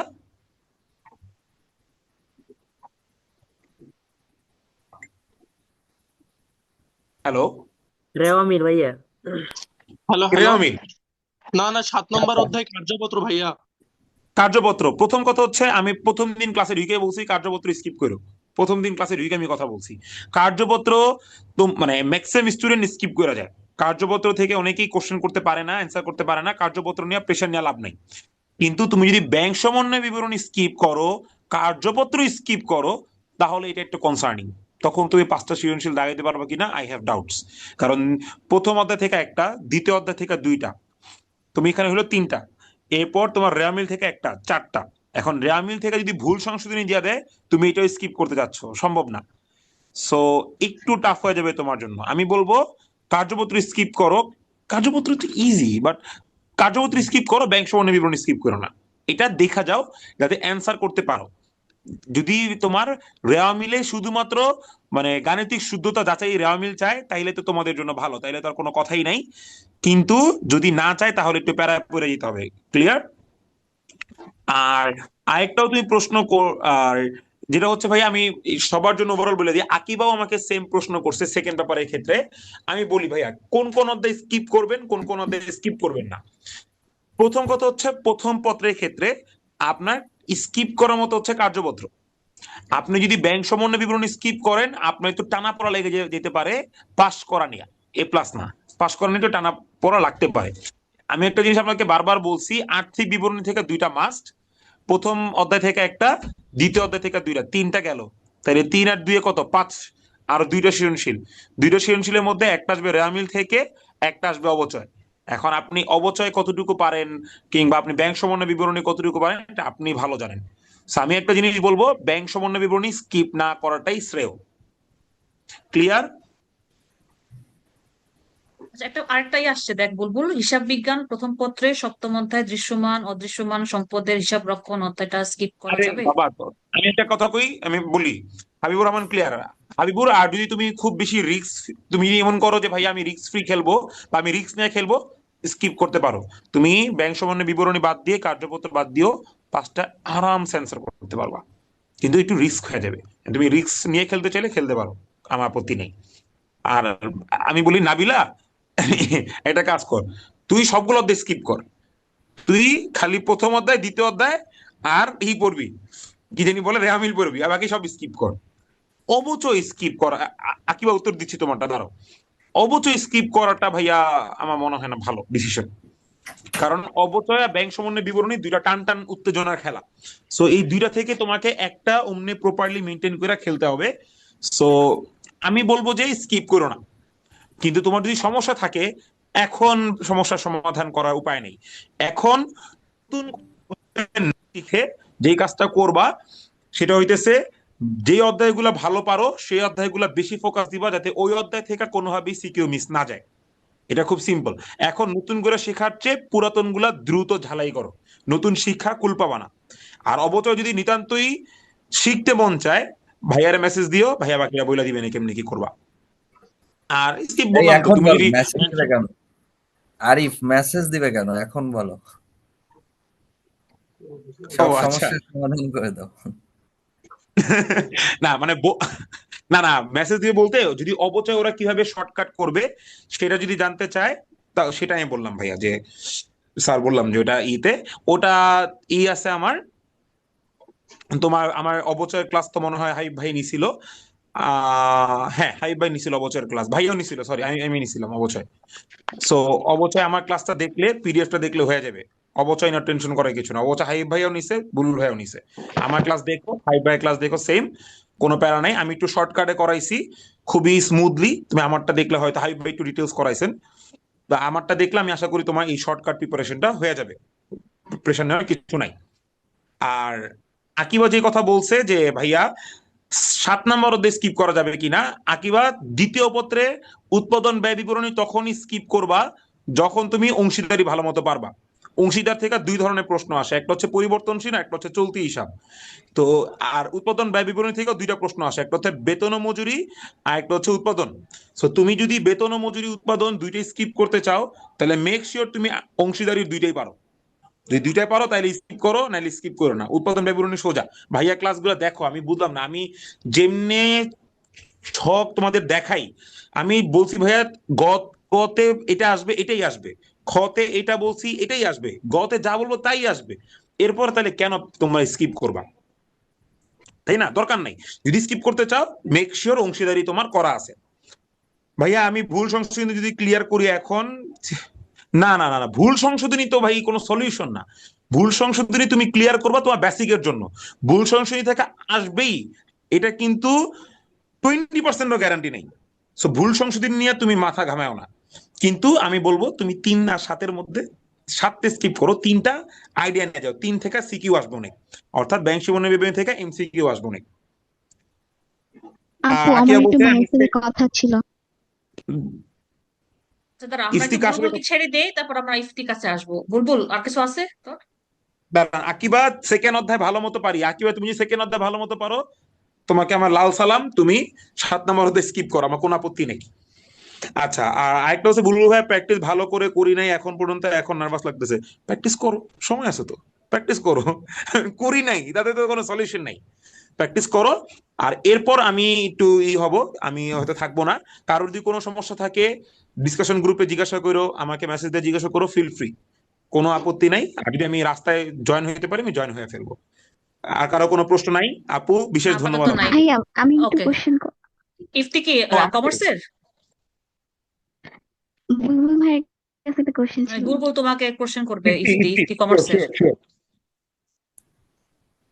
আচ্ছা ভাইয়া, ফার্স্ট পেপারের ফার্স্ট চ্যাপ্টারের মধ্যে কিছু থিওরিক্যাল টপিকস আছে, যেমন হচ্ছে আপনার গ্যাপ থেকে, তারপর আইএসসি, তারপরে এই সময়, হ্যাঁ, আর্থিক অবস্থার বিবরণীতে এগুলোর কি প্রভাব পড়ে, তারপর হচ্ছে সাল কত সালে, মানে এইসব টপিক গুলো না হচ্ছে বইয়ে আমি প্রপারলি পাই নাই। টেস্ট পেপারে মিনিমাম 2 থেকে 3টা কোশ্চেন এমসিকিউ আসতেছে। আকিবা, এই যে এখন এটা কি আমি তুমি বলতে হচ্ছে চাচ্ছো, র্যাবস এর সংস্থাটা? একটা বই ছিল, সেটা থেকে 2-1টা কালেক্ট করছি।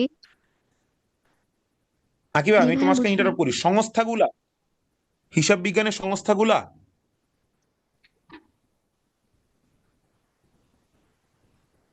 আকিবা তোমার না প্রশ্নটা না আমি ভাইয়া, বুঝি ওই নাই যে ভাইয়া। গ্যাপ, আইএএসসি, হ্যাঁ, ভাইয়া ফার্স্ট চ্যাপ্টার, ফার্স্ট অধ্যায়, অ্যাকাউন্টিং ফার্স্ট পেপারের ফার্স্ট অধ্যায় মধ্যে কিছু থিওরিক্যাল টপিকস আছে না, মানে হুম, আপনি আর্থিক অবস্থার বিবরণীতে যেগুলো সার্বগ্রহণযোগ্য, তারপর correct. গ্যাসের, হুম, হুম, এগুলো কত সালে আর্থিক অবস্থার বিবরণীর উপর কি প্রভাব পড়ছে, এই যে টপিক গুলো, এগুলো হচ্ছে বইয়ে হুম, হুম, প্রপারলি হুম, নাই। তো এখন হুম। এমসিকিউ টেস্ট পেপারে আমি সলভ করতেছি, তখন থেকে 3টা থেকে 4টা কমনলি কোশ্চেন গুলো থেকেই যাচ্ছে। বাট এগুলোর সলিউশন মানে ডিফারেন্ট ডিফারেন্ট আসতেছে আর কি, মানে ডিফারেন্ট কোশ্চেন পাচ্ছি আমি বইয়ে, এগুলো পাচ্ছি না, কোশ্চেনের অ্যান্সার গুলো বইয়ে পাচ্ছি না। তাই আমি টেস্ট পেপার থেকে অ্যানালাইজ করতেছি, নোট করতেছি, বাট তাও যে আপনি একটু হেল্প করতেন ভালো হতো আর কি। আচ্ছা ভাইয়া, আমি তাহলে একটা কাজ করবো না, আমি এটার একটা নোট আমি তোমাদের পাওয়ার প্লে গ্রুপে আপলোড করে দিব না। জি আমার কাছে ভাইয়া, এটা নোট করা ভালো আছে, হতো। কোন সংস্থা আমার আর্থিক বিবরণীতে কি প্রভাব ফেলতেছে, সার্বজনীন আর্থিক বিবরণীতে সার্বজনীন জি গ্রাহ্য, ভাইয়া, হ্যাঁ, এই এরপর কোশ্চেন হিসাব গুলোই। বিজ্ঞানের সার্বজনীন গ্রাহ্য। হ্যাঁ, বুঝতে পারছি, এটা আমার একটা নোট করা আছে। ভাইয়া বাসায় গিয়েই পাওয়ার প্লেতে তোমাকে মেনশন করে আপলোড করে দিব, ঠিক আছে? আচ্ছা ভাইয়া, thank you. You are most welcome. ইফতির কি কোনো ইংলিশে কোনো প্রবলেম আছে? এখন তারেক ভাই আছে, তো আমি তারেক ভাইকে একটু পরে জিজ্ঞেস করবো, কিছু প্রশ্ন সবাইকে আছে আমার লাল কাছে সালাম, ইংলিশে। দেখা হবে না আবার। ওকে, টাটা বলবো। আচ্ছা, তারেক ভাইকে বলতে হবে, কারণ যে মানিক চলে গেছে। তো এখানে কিছু আচ্ছা, প্রশ্ন ছিল যে অনেকেরই প্রবলেম, আমি হ্যাঁ, একটু বলে নিই কোশ্চেন গুলো, তারপরে নাহলে স্টুডেন্টরা বলবে না। অনেকে বলছিল যে রিটেন পার্টের সমস্যা, মিনিং ধরতে এত প্রবলেম হয়, একজন বলছিল। তারপর আরেকজন এখানে কমেন্ট করতেছিল, সেটা হচ্ছে গিয়ে যে আহ যদি ভাইয়া প্রশ্নে ইনডিরেক্ট এর বদলে যদি ডিরেক্ট থাকে স্পিচ, তাহলে কি করব, এরকম একটা প্রশ্ন আসছে। এটা আগেও একবার প্রশ্নটা আসছিল, তো এইগুলাই আর পার্টস অফ স্পিচ নিয়ে অনেকে বলতেছিল প্রবলেম। আচ্ছা, প্রথমত বলি, একজন বলছে মিনিং করতে সমস্যা, এগুলো তো হ্যাঁ, তোমার হ্যাঁ, অনেক মিনিং আগের ধরতে প্রবলেম প্রবলেম। হয়। এগুলো তুমি নিজেই বুঝো যে এটার উত্তর আমাদের কাছ থেকে তুমি কি পেতে পারো আসলে। মিনিং মিনিং এর যে সমস্যাগুলো, যে গুরুত্বপূর্ণ প্যাসেজ গুলো এখন বইতে আছে, সেইগুলো তুমি বারবার মিনিং করার চেষ্টা করো, এটা হচ্ছে সব থেকে সরল হবে। আর আমি একটা প্রশ্ন তোমাদের কাছে করছিলাম যে তোমরা এখন আসলে কিভাবে প্রস্তুতি নিচ্ছ। তো অনেকের মেসেজ দেখলাম তোমরা বোর্ড পরীক্ষার প্রস্তুতি, যারা লাইনে আছো আমি যা যা বলি উত্তর দাও। ইংরেজি প্রশ্ন কি কমন আসবে তোমাদের? সবাই মেসেজ করো, ইংরেজি কোশ্চেন কি কমন আসবে তোমাদের, তাই বলো। ধরো কানেক্টরস বলো, মডিফায়ার্স বলো, রাইট ইউজ অফ ভার্ব বলো, এটা কমন আসার সম্ভাবনা কত পার্সেন্ট বলো তো? সবাই উত্তর দাও, মেসেজ করো। এটা কমন আসার সম্ভাবনা কত পার্সেন্ট? 5%ও নাই, এটাই বাস্তবতা। তাহলে তুমি অনেক বেশি না, তুমি যতটুকু প্র্যাকটিস করতেছো বোর্ড কোশ্চেন করো, অথবা ভালো ভালো ভালো কলেজগুলোর নাম তো তোমরা জানোই, সেরা কলেজগুলোর প্রশ্ন বুঝে বুঝে করো। বুঝতে পারছো এইটার উত্তর কেন হইলো? দুনিয়ার জিনিস পড়ে তুমি এখন কি করবে? আমি তো ওই সময় ছিলাম, আমি তো ইন্টারমিডিয়েট পড়ে আসছি, তাই না? এই সময় আমার যে ভাবনা ছিল প্রচুর প্র্যাকটিস করা, এক ধরনের মুখস্থ করে ফেলা, কিন্তু সেটার তো কোনো প্রভাব পড়বে না। পড়বে না, একদমই পড়বে না। প্রশ্ন তুমি কমন পাবা না, সেকেন্ড পেপারে কিছুই কমন পাবা না। কমন বলতে কি হবে, প্যাসেজটা আসবে, সেই প্যাসেজটা তোমার বই থেকে আসবে, তুমি এইটুকু জানো। ইংরেজি প্রশ্নের ধারাটা হচ্ছে এটা, এটাই সত্য কথা। তাহলে তুমি যেই প্রশ্ন সলভ করতেছো, যেই মডিফায়ার সলভ করতেছো, যেই কানেক্টরসটা সলভ করতেছো, সেইটা, যে রাইট ইউজ অফ ভার্বটা সলভ করতেছো, সেইটা কেন উত্তর হইলো, তুমি 10টা গ্যাপ করো, কিন্তু এই 10টা গ্যাপই কেন উত্তর হয়েছে এইটা যদি করো, তাহলে অল্প সময়ের মধ্যে তোমার প্রস্তুতিটা আরো ভালো হবে, যেটা আমরা ক্লাসে বারবার বলা হয়েছে। এটা একটা ব্যাপার। মিনিং না জানলে কানেক্টরস এর ক্ষেত্রে সমস্যা, এটা মানিক ভাই একটু আগে বলে গেছে, তোমাদের 60% মিনিং অ্যাটলিস্ট জানতে হবে, এটা হচ্ছে একটা ব্যাপার। এটার জন্য জোর দাও। হ্যাঁ, যে 10টা গ্যাপ তুমি তো টার্গেট তোমার হচ্ছে পুরো টেস্ট পেপার আমি সলভ করব, তাতে লাভটা কি হবে? কিছুই হবে না। মস্তিষ্কের উপর চাপ বাড়বে, সময় যাবে, ডিপ্রেশনে চলে যাবা। তুমি 10টা, যে কোনো 10টা কোশ্চেন, কারণ সকল প্রশ্নের ধরন সেম, তাই না? যত টপিকস আছে সকল প্রশ্নের ধরন সেম, প্রশ্ন কমন আসবে না, কনসেপ্ট যেহেতু কমন আসবে, তাহলে তুমি 10টা, প্রত্যেক টপিকসে 10টা প্রশ্ন কেন উত্তর হয়েছে সেইটা ক্লিয়ার করে যাও, তুমি সব প্রশ্ন পাবা, 90% প্রশ্ন সলভ করে আসতে পারবা। এর বাইরে যে থিওরিতে তোমরা চলবা প্রচুর প্রশ্ন সলভ করা না, তুমি ওই 10টা, এখন এখন তোমার কাজ একটাই, প্রত্যেক টপিকসে 10টা প্রিপোজিশন, 10টা কমপ্লিটিং সেন্টেন্স, 10টা কমপ্লিটিং সেন্টেন্স মানে 10 সেট কমপ্লিটিং সেন্টেন্স, 10টা কানেক্টরস, 10টা মডিফায়ার্স, ঠিক আছে, 10টা ন্যারেশন, এর প্রতিটার অরিজিন বোঝা, কেন উত্তর হইলো সেটা বোঝা। এবং খুব দ্রুতই রবিবারেই তোমাদের একটা আসবে, একটা সাজেশন ক্লাস, 3 ঘন্টা ব্যাপী সাজেশন ক্লাস কয়েকটা আমরা নিব। হ্যাঁ, সেখানে ক্লাসে থাকবা, সাজেশন ক্লাস হবে, মনে হয় ফার্স্ট ক্লাস রবিবারে দেওয়া হয়েছে, এভাবে হবে। সেখানে তো সমস্যা দূর, কিন্তু তোমার প্রস্তুতির জায়গা যেন এর থেকে নড়চড় না হয়। আমার কথা একটু শোনো, পরীক্ষা ভালো হবে।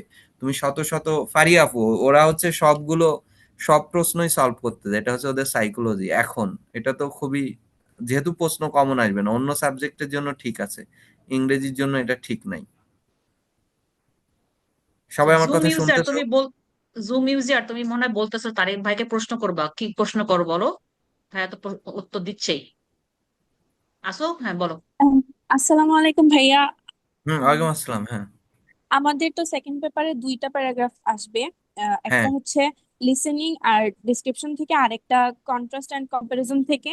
তো হুম। এটা কি শিওর যে দুইটা থেকে আসবে, নাকি উল্টাপাল্টাও হতে পারে, যেমন না, লিসেনিং? আমাদের না, আমাদের প্যারাগ্রাফ আসবে 3টা থেকে 2টো, পরীক্ষায় 2টো আসবে, কিন্তু 3টা থেকে 2টো, ঠিক আছে? না, 3টা থেকে 2টা, অর্থাৎ তোমার ধরো, তোমাকে যদি বলা হয় যে ওই যে একটা একটা ডেসক্রিপটিভ প্যারাগ্রাফ, একটা কম্প্যারিজন এন্ড কন্ট্রাস্ট, একটা কজ এন্ড ইফেক্ট, এই 3টার মধ্যে থেকে যে কোনো 2টো। থ্যাংক ইউ, এইটাই জানার ছিল ভাইয়া, থ্যাংক ইউ। আচ্ছা, একটা ট্রেন করছে, আকিবা প্রশ্নে সুলতানা লেখা বলতেছে। থাকবে, শোনো, হ্যাঁ, 200 ওয়ার্ডস, সবাই 250 ওয়ার্ড বা 280 ওয়ার্ড লেখার চেষ্টা করবা। আর আগের লাইনের সাথে পরের লাইনে সাজেশন ক্লাসে এগুলো নিয়ে আমি আলোচনা করব, তারপরেও বলতেছি, এখন প্যারাগ্রাফ যারা গরুর মতো মুখস্থ করতে যাবে না কিন্তু। হ্যাঁ, খুবই কিন্তু, মানে এখন তো তোমাদের তো অফলাইনে পাই নাই বা দেখতে পারি না, তোমাদের কিছু সমস্যা আছে। হ্যাঁ, যেই লাইনটা পড়লা তার পরের লাইনটা কেন হলো, 10টা প্যারাগ্রাফ ভাই, এইটুকু সেন্স নিয়ে পড়তে পারবে না? তোমরা তো কমার্স বা আর্টস এর অন্যান্য সাবজেক্ট গুলো, হ্যাঁ অ্যাকাউন্টিং আছে, আমি জানি সিলেবাস অনেক বড়, বাট ফারিয়া আপু ওই যে বুয়েটিয়ান, সায়েন্সের তুলনায় তো সহজ, তাই না? সায়েন্সের তুলনায় তো সহজ, অবশ্যই। তাহলে এত পেশান, সায়েন্সের তুলনায় তো সহজ, তাহলে বুঝে বুঝে কেন, প্রশ্ন করে না করে পড়তেছো কেন? একটা প্যারাগ্রাফ নিয়ে মুখস্থ করলা, AI is provide good tools to the student, এ নিয়ে 10 বার পড়ার এর মানে কি? এর মানে আছে কোনো? এর তো মানে নাই। তুমি ওই লাইনটা পড়লা, পরের লাইন, ওইটার পরে এই লাইন কেন হইলো, প্রত্যেকটা লাইনের সাথে ভাষার একটা সংযোগ থাকে, দেখবা তোমার পড়তে খুব ভাল লাগতেছে, তোমার এই কয়েকটা। আর প্রতিটা টপিক সেকেন্ড পেপারের প্রত্যেক second paper first paper second paper first paper প্রত্যেকটা টপিক্সের ফার্স্ট পেপারে এত লাগবে না, 10টা করে কোশ্চেনের রিজন সহ কেন উত্তর হইলো, আর না পারলে সাথে সাথে মেসেজ করো, হ্যাঁ গ্রুপে পোস্ট করো, মেসেজ করো। আমরা এই ভাইয়া সময়টা অ্যাক্টিভ থাকবো। কেন এইটা উত্তর হইছে, এটা হয়নি কেন, তোমার তো একটা উত্তর আসবে এবং সেটা প্রশ্ন করবা এটা হয়নি কেন, এটাও তো হইতে পারতো, এটুকু বললেই হবে। হ্যাঁ, আরেকটা প্রশ্ন ছিল বেশি ভাইয়া, কিছু করবা না। হ্যাঁ বলো। ওকে, সেকেন্ড পেপারে কি মানে তিনটাই অপশন থাকবে, তিনটা থেকে দুইটা আনসার করতে হবে? দুটো অপশন থাকবে, আমার কনসেপ্ট তিনটা, হুম। তিনটার মধ্যে তিনটা আসবে, দুইটা লিখতে হবে এমন না, তিনটার মধ্যে দুটো আসবে, দুটোই লিখতে হবে। কোনো অপশন নাই, বুঝছো? না, কোনো অপশন নাই। ধরো তিনটা এসে বললো যে নিচে যে কোনো দুইটি, এমন তো থাকতেছে না। আমার সিলেবাস 3, এই 3-এর মধ্যে 2 আসবেই, ওই দুইটাই এই লিখতে হবে। দুইটার মধ্যে দুটোই লিখতে হবে। কিন্তু ভাই আমরা যারা বানিয়ে লিখতে পারি না তারা কি করব? একজন মানে আচ্ছা, প্রশ্ন তুমি করছে। তোমাদের একটা কনসেপ্ট শোনো, তোমাকে এখন পড়ার জন্য, ঠিক আছে, এখন এটাই বলা হচ্ছে, রিটেন নিয়ে একটা এদের ঝামেলার মধ্যে আছে। যারা বলতেছো আমরা বানিয়ে লিখতে পারি না, সেটা না, তুমি বানিয়ে না লিখতে পারলে একটা শ্রেণী তো বিশাল অংশ আছে তারা মুখস্থের দিকে যাচ্ছ, বাধ্য হয়ে যাচ্ছ। যেই প্যারাগ্রাফটা পড়তেছো সেই প্যারাগ্রাফটাই কোন কোন টপিকস নিয়ে আলোচনা হয়েছে আমি সাজেশন ক্লাসে সাজাই দেব, কিন্তু তোমার তার আগে নিজের থেকে কাজ আছে। তুমি ধরো জুলাই আপরাইজিং পড়লা, এখন এই জুলাই আপরাইজিং এ তুমি কোন কোন টপিকস লিখবা, কি কি লিখবা, জুলাই আপরাইজিং কি, কেন হয়েছিল, কোটা মুভমেন্টের আন্দোলন থেকে পরে স্প্রেড আউট হলো, এরপরে আসলো অথরিটিরা এসে কর্তৃত্ব স্থাপন করতে লাগলো, তখন people from all works of life and many civilians যারা ছিল সবাই এসে একসাথে যোগ দিতে লাগলো, এবং এটা সর্বোপরি ছড়ায় গেল, অবশেষে ফ্যাসিজমের বিদায় হলো। দেন তারপরে আমরা একটা নতুন কান্ট্রি রিবিল্ড নেওয়ার অঙ্গীকার নিলাম। কতগুলো টপিকস হইলো, কতগুলো, মিনিমাম 6টা কনসেপ্ট নিয়ে আমরা আলোচনা করেছি। এই যে তুমি কি লিখবা সেইটা আগে ঠিক করবা। শোনো, প্যারাগ্রাফে ভুল ব্যাকরণের থেকে তুমি কি লিখেছো সেইটা প্যারাগ্রাফের হেডওয়ার্ডের সাথে যায় কিনা সেটার জন্য তোমার 5 মার্কস দেওয়া হবে, ঠিক আছে? আর হেডওয়ার্ডের সাথে গিয়েছে এটা প্রুভড হইলে 2 মার্কস পাবা, 7 মার্কস হলো 15-এর মধ্যে। তার মানে 15-এর মধ্যে তুমি স্ট্রাকচার ঠিক করলে 7 থেকে 8 পাবা, আর 3 পাওয়াটা কঠিন, বুঝতে পারছো? আর 3-4 পাওয়া অর্থাৎ 8 পাওয়া সহজ হবে, 10, 11, 12 এইটুকু পাওয়া, 13 কেউ পাবা না, এটা নিয়ম আছে, কিছু নিয়ম আছে। 10 থেকে 12 পর্যন্ত যাওয়া, 9 থেকে 12 পর্যন্ত যাওয়া, এই 3 মার্কস, 4 মার্কস হচ্ছে তোমাদের জন্য কঠিন হবে। এই 4 মার্কসের জন্য প্রশ্ন ঠিক করতে হবে। ওরা বলছে কোন কোন যারা ভোকাবুলারিতে অনেক উইক, এই জন্য বানায় আর কি লিখবো, লিখতেছে যে ভোকাবুলারিতে অনেকে উইক। সেটা তো রাতারাতি তোমার মধ্যে আলেকজান্ডার ভর করবে না যে তুমি শোনো, ভোকাবুলারি উইক হোক, তুমি তো এখন তোমার তো ফিক্স, তোমার তো সার্বজনীন ভোকাবুলারি নিয়ে টপিকস না, তোমার একটা সাজেশন দেয়া হয়েছে, তোমার টপিকস ফিক্সড, তুমি এইগুলো নিয়ে পড়ে থাকো, আর কিছুই না। তোমার তো একটা সাজেশন দেয়া হয়েছে, এর বাইরে আর কিছু যেও না। হ্যাঁ, আচ্ছা, আমার তুমি মনে হয় এইগুলো নিয়ে, মোটামুটি তোমার আমরা ভোকাবুলারি এইগুলো নিয়েই চলতে থাকো, তোমার আর বাইরে এখন আর কিছুই দরকার নেই। ওকে, তাহলে আমরা মোটামুটি যাদের প্রশ্ন ছিল তাদের সমাধানটা দিছি। আচ্ছা, আপু রাফা, একজন তুমি প্রশ্ন আমাকে একটু করছে ইউজ অফ লেখার সময়। পাংচুয়েশন মার্কসটা প্রবলেম ভাইয়া, পাংচুয়েশনে। আচ্ছা, ও আচ্ছা, আরেকটা পাংচুয়েশনের জন্য। প্রশ্ন ছিল যে ভাইয়া, যে আরেকটা ছিল যে ওই যে ইনডিরেক্টের বদলে ডিরেক্ট স্পিচ আসলে কি করব, হ্যাঁ, হ্যাঁ, এটাও বারবার আচ্ছা আচ্ছা, বলতেছিল। এটা একটা প্রশ্ন ছিল, আমি যেটা প্রিভিয়াস প্রশ্ন বলতেছে, ডিরেক্ট থেকে ইনডিরেক্টের সংখ্যা অনেক বেশি, তাহলে ডিরেক্ট থেকে ইনডিরেক্ট, ইনডিরেক্ট থেকে কি ডিরেক্ট আসতে পারে কিনা, এটা এসেছে 2016 সালে এসেছে, ইনডিরেক্ট থেকে ডিরেক্ট এসেছে, 17-তে যশোর বোর্ডে আসছে, চট্টগ্রাম বোর্ডে আসছে, যশোর চট্টগ্রাম, বুঝতে পারছো, এর বাইরে অন্য বোর্ডে এই প্রশ্ন আসবে না। আর কুমিল্লা বোর্ডে যারা আছো, সম্ভাবনা নেই, যশোর এবং চট্টগ্রামে আসে, তো যারা এর বাইরে আছো মানে তাদের তো লাগবে, বা যেহেতু আমাদের সিলেবাসে আছে, এটা একই কাজ, জাস্ট উল্টানো কাজ, বুঝতে পারছো? এখন তোমরা যেটা একটা সময়, আমি একটু সহজ কথা বলি, একটু অতীতের কথা বলতে হয়, তোমরা পাও নাই এর আগের সিলেবাস গুলোতে যেমন ট্রান্সফরমেশন অফ সেন্টেন্স ছিল। তো এই ট্রান্সফরমেশন অফ সেন্টেন্সের জন্য ছেলে মেয়েদের 32টা রুলস ব্যবহার মুখস্থ থাকতো, হ্যাঁ 32টা ব্যবহার। এই কি মুখস্থ করা সম্ভব নাকি অ্যাপ্লাই করা সম্ভব?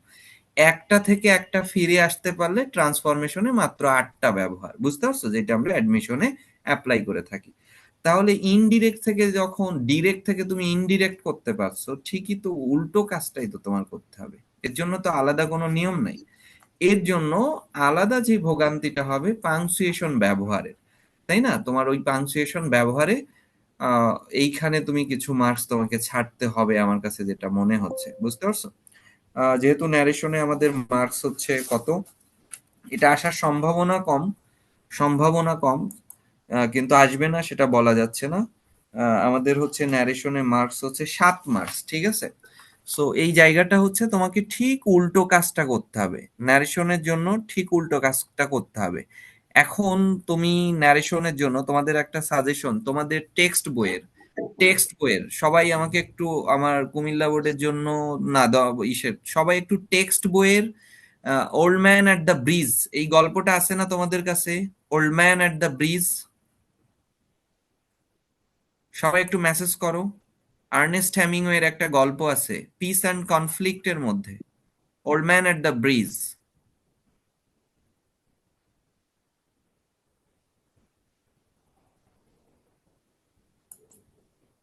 আছে ওইটা, ওই একটা প্যাসেজই নিয়ন্ত্রণ করবা, ওই একটাই আমাকে লিখে লিখে দেখাবা প্রত্যেকদিন। ওইটা ন্যারেশনের জন্যই ওর জন্ম হয়েছে, ওই প্যাসেজটার জন্মই এইচএসসি তে। ওর অনেক সাহিত্যিক ভাবনা আছে কিন্তু ওইসব তো আর তোমার আসবে না, ন্যারেশনের জন্যই old man at the bridge. এবং লান্সিয়ন গল্পের যে সমস্ত ন্যারেশন পাবা টেস্ট পেপারের মধ্যে, লান্সিয়ন গল্পের সেই ন্যারেশন গুলো সলভ করবা তাহলেই। আর ফটোগ্রাফ, ফটোগ্রাফ তোমাদের বইতে নাই, দরকার নাই। এই দুইটা লেখা লান্সিয়ন আর old man at the bridge একটা আছে, এইটার আলোকে এটার প্রস্তুতি নেবা, ঠিক আছে? আর একই জিনিস উল্টাইতে হবে, এটা তো আহামরি নতুন কোনো নিয়ম না, সেম জিনিস তুমি যা লিখতেছিলে তার উল্টোটা।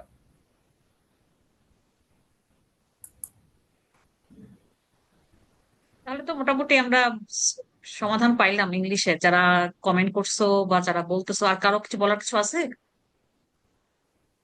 নাহলে আমরা আজকে এন্ড করবো আর কি। সৃজনশীল মোটামুটি কম বা বেশি না লিখে কতটুকু লিখলে ভালো হবে? তুমি তোমার 3 নাম্বার অনুযায়ী বা 4 নাম্বার পয়েন্ট অনুযায়ী যতটুকু লেখা যায়, বা তোমার ওই প্রশ্ন যেটা চাইছে সেটা উপর ডিপেন্ড করে আর কি তোমাকে লিখতে হবে। যেমন জাতিসংঘের কার্যাবলী, জাতিসংঘের কার্যাবলী তো তোমার মনে করো আমরা পড়াইছি ক্লাসের মধ্যে। হ্যাঁ, যতটুকু কম ছোট ছোট করে যতটুকু লেখা যায় পয়েন্ট আকারে লিখবা, তোমাকে নাম্বার বেশি দিবে। সো তুমি যখন, আমি তখন তোমাকে পড়াইছিলাম, হ্যাঁ, যেমন কিছু উপাদান পড়াইছি, হ্যাঁ, যে উপাদানের পয়েন্ট গুলো বলে দিছিলাম, তুমি ওই পয়েন্ট আকারে লেখো। ভিতরে লেখাগুলো যদি দেখো যে হ্যাঁ একটা প্রশ্নে অনেকগুলো পয়েন্ট, ধরো 20টা পয়েন্ট, ধরো তুমি 20টা পয়েন্ট লিখতে চাইলা, তাহলে ভিতরে লেখাগুলো একটু কম কম করে লিখলে দেখবা যে অনেক হয়ে যাবে। সো ওভাবে করে লেখো, তোমাদের ক্লাস তো বলাই হয়েছে এগুলা। আচ্ছা, আরেকটা প্রশ্ন আসছে ভাই, প্যারাগ্রাফ গুলো বাংলা মুখস্থ করে ইংলিশ 2-3 বার পড়লে মুখস্থ হয়, এটা কেমন? আমি খুব খুব ভালো পন্থা, দেখি খুব ভালো পন্থা এটা, এটা যে করতেছে। কিছুটা বানাতে আমি পারি। আচ্ছা বলছে বাংলা দেখে আছে। হ্যাঁ, আমি এভাবেই, আমি নিজেও এভাবে প্রস্তুতি নিই, বা যারা যেমন অফলাইনে এখানে ইপ্তি দেখলাম, ও আমার অফলাইনেও আসে, প্যারাগ্রাফ আমি এভাবেই লেখাই, এটা খুব ভালো পন্থা। ইপ্তি মনে হয় নাই, যে প্যারাগ্রাফ গুলো লেখা হয়েছে অফলাইনে এভাবে বাংলা দিয়েছি, ওরা ট্রান্সলেট করেছে এবং সেখানে ভুল করেনি এমন না, অনেক ভুল করেছে কিন্তু লেখার ধারাবাহিকতা আছে, এটার জন্য মার্কস আছে। এটা খুব ভালো পন্থা, হ্যাঁ। আচ্ছা, লাস্টে বলতেছে যে নিজের প্রতি কনফিডেন্স হারাই ফেললে কি করবো, হতাশা বেশি কাজ করে, ওই সেই মোটিভেশন। আর কত মোটিভেশন চাও তোমরা বলো? আমার মনে হয় মোটামুটি আমাদের প্রশ্ন শেষ। আর কারো কোনো কোনো প্রশ্ন আছে ইংলিশ? দেখো তাহলে আমরা এন্ড করব। কারণ আমরা সেই অনেকক্ষণ ধরে, প্রায় 2 ঘন্টার উপরে হয়ে গেছে আমাদের সেশন চললো। মোটিভেশন আর কি মারুফ, আমাদের এখন আরো ক্লাস আছে। হ্যাঁ, তখন শুনো। এইখানে জুম সেশন আর কি মোটিভেশন দেবো? নিজেকে নিজেকে মোটিভেট করো। হ্যাঁ, আমরা আর কত বলবো, আজকে বলবো, কালকে তোমরা হচ্ছে কি এক কান দিয়ে শুনে এক কান দিয়ে বের করে দিবা। সো আমাদের আর মোটিভেশন কি, আমরা ক্লাসে অনেক কিছুই বলছি, ঠিক আছে। এখন সামনে যে সময়টা আছে সেটাকে ইউটিলাইজ করো, এটা হচ্ছে মেন জিনিস। হ্যাঁ, যেভাবে বললো দেখো, তোমাদের যে আপু ভাইয়ারা কিন্তু অনেক কিছু বলছে। তোমার যারা ইংলিশের সমস্যা ছিল, দেখো তোমাদের দুইটা ইংলিশ টিচার তোমাদেরকে সুন্দরভাবে বলছে। হ্যাঁ, আচ্ছা, আইসিটি নিয়ে প্রবলেম আছে, আমি এটাই বলছি যে কিউএনএ গ্রুপে পোস্ট করো, আমি তখন নাইটকে মেনশন করে দিব। আজকে আমার নাইটকে পাই নাই। সো এটাই আর কি যে এক মাসও সময় নাই, সো এটাকে ইউটিলাইজ করো। যেভাবে বলছে, তোমাদের যারা এখনো যারা প্র্যাকটিস করতেছো না, যত তুমি প্র্যাকটিস করবা, তোকে প্র্যাকটিস করতে হবে। এখন তুমি যদি পড়াশোনা না করো তাহলে তো সমস্যা। হ্যাঁ, এখন আমরা খালি বললাম, হ্যাঁ, খালি খালি বলেই গেলাম, তাহলে তার হবে না। আইসিটিতে আমি পাশ করতে পারবো কিনা গ্যারান্টি না, এটা আবার কেমন কথা? হ্যাঁ, আইসিটি কি এত এত কঠিন নাকি যে পাশ করতে পারবি না? আচ্ছা, ওকে, তাহলে ইনশাল্লাহ তাহলে আমরা আমাদেরকে তো সামনে আরো এমসিকিউ শর্ট ক্লাস হবে। হ্যাঁ, সো আমরা এখনো কিন্তু বিদায় দিব না তোমাদেরকে। সো সামনে আমাদের 31 তারিখে কিন্তু শুরু হবে, বাংলা দিয়ে শুরু হবে। ঈদের আগে কিছু ক্লাস হবে, দেন আবার ঈদের পরে। সো চিন্তা করার কিছু নাই। সো আমরা যখন হচ্ছে গিয়ে ক্লাসগুলো হবে, যে তৌহিদ ইসলাম, আমাদের কিন্তু এমসিকিউ যে শর্ট ক্লাসের সময় আইসিটি ক্লাস হবে, তখন নাইট ভাইকে জিজ্ঞেস করো পঞ্চম অধ্যায়ের কথা। কারণ যেহেতু যে ক্লাস নিছে সে বলতে পারবে ভালো, কারণ আমি তো ওই আইসিটি ক্লাস নেই না, সো আমি আসলে এটা নিয়ে বলবো না। তো যখন ক্লাস হবে, সবারই ক্লাস হবে, দুইটা করে ক্লাস হবে। যেমন আমার দুইটা ক্লাস হবে, আমার দুইটা না চারটা আর কি, mainly history first paper second part, পৌরনীতি ফার্স্ট পার্ট সেকেন্ড পার্ট। হ্যাঁ, সো আরো কোনো যখন সমস্যা হবে তখন তোমরা ওই ক্লাসে গুলো বইলো। আমার মনে হয় আজকে আমরা যতটুকু সমাধান দিছি অনেক দিছি। সো আজকে আমার মানে বিদায় দেই। ধন্যবাদ তারেক ভাইয়া জয়েন করছেন। কারণ ইংলিশে অনেকেরই সমস্যা।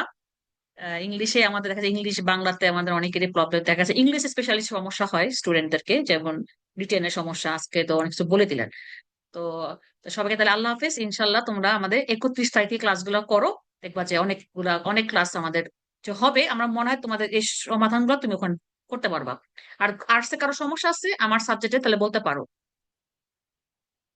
নিজামুদ্দিন বা কারো কোনো সমস্যা আছে এখানে? নাহলে আমরা বিদায় দিই। হ্যাঁ, আমরা ইনশাল্লাহ আবার আমাদের 31 তারিখে ক্লাস শুরু হবে। এই যে মারুফ, কারো কোনো সমস্যা আছে না? মারুফ তো এখানে কথা বলতে পারে না। হ্যাঁ, এখানে বল, এখানে আর কেউ নাই, আমি আছি, আর কোনো টিচাররা কেউ নাই। বললে বলতে পারো এখন কার কি কথা আছে। হ্যাঁ, এটাই যে কি যে ভালো মতো পড়াশোনা করতে হবে। এখন যদি জিপিএ 5 তুলতে পারলে কিন্তু খুবই যথেষ্ট। কারণ আমার হচ্ছে গিয়ে নাম্বার কিন্তু যোগ হয় অ্যাডমিশনে। এসএসসি এইচএসসি নাম্বার কিন্তু অনেক জায়গায় আমাদের যোগ হয়। সো এখানে যাই জিপিএ 5 তুলতে পারবে সেই কিন্তু আগায় যাবে। একটা নাম্বার কিন্তু অনেক অনেক, একটা নাম্বার কিন্তু অনেক। একটা নাম্বার তুলতে অনেকে কষ্ট হয়ে যায়, তাই না? বা আমি ভুল করে ফেললে আমার একটা মানে চারটা ভুলে গেলে আমার একটা নাম্বার মাইনাস হয়ে যায়। সো একটা নাম্বার মানে জিপিএ 5 যদি আমার থাকে, তাহলে কিন্তু আমার, যদি আমি আগায় থাকি, তাহলে কিন্তু আমার অনেক বড় প্লাস পয়েন্ট।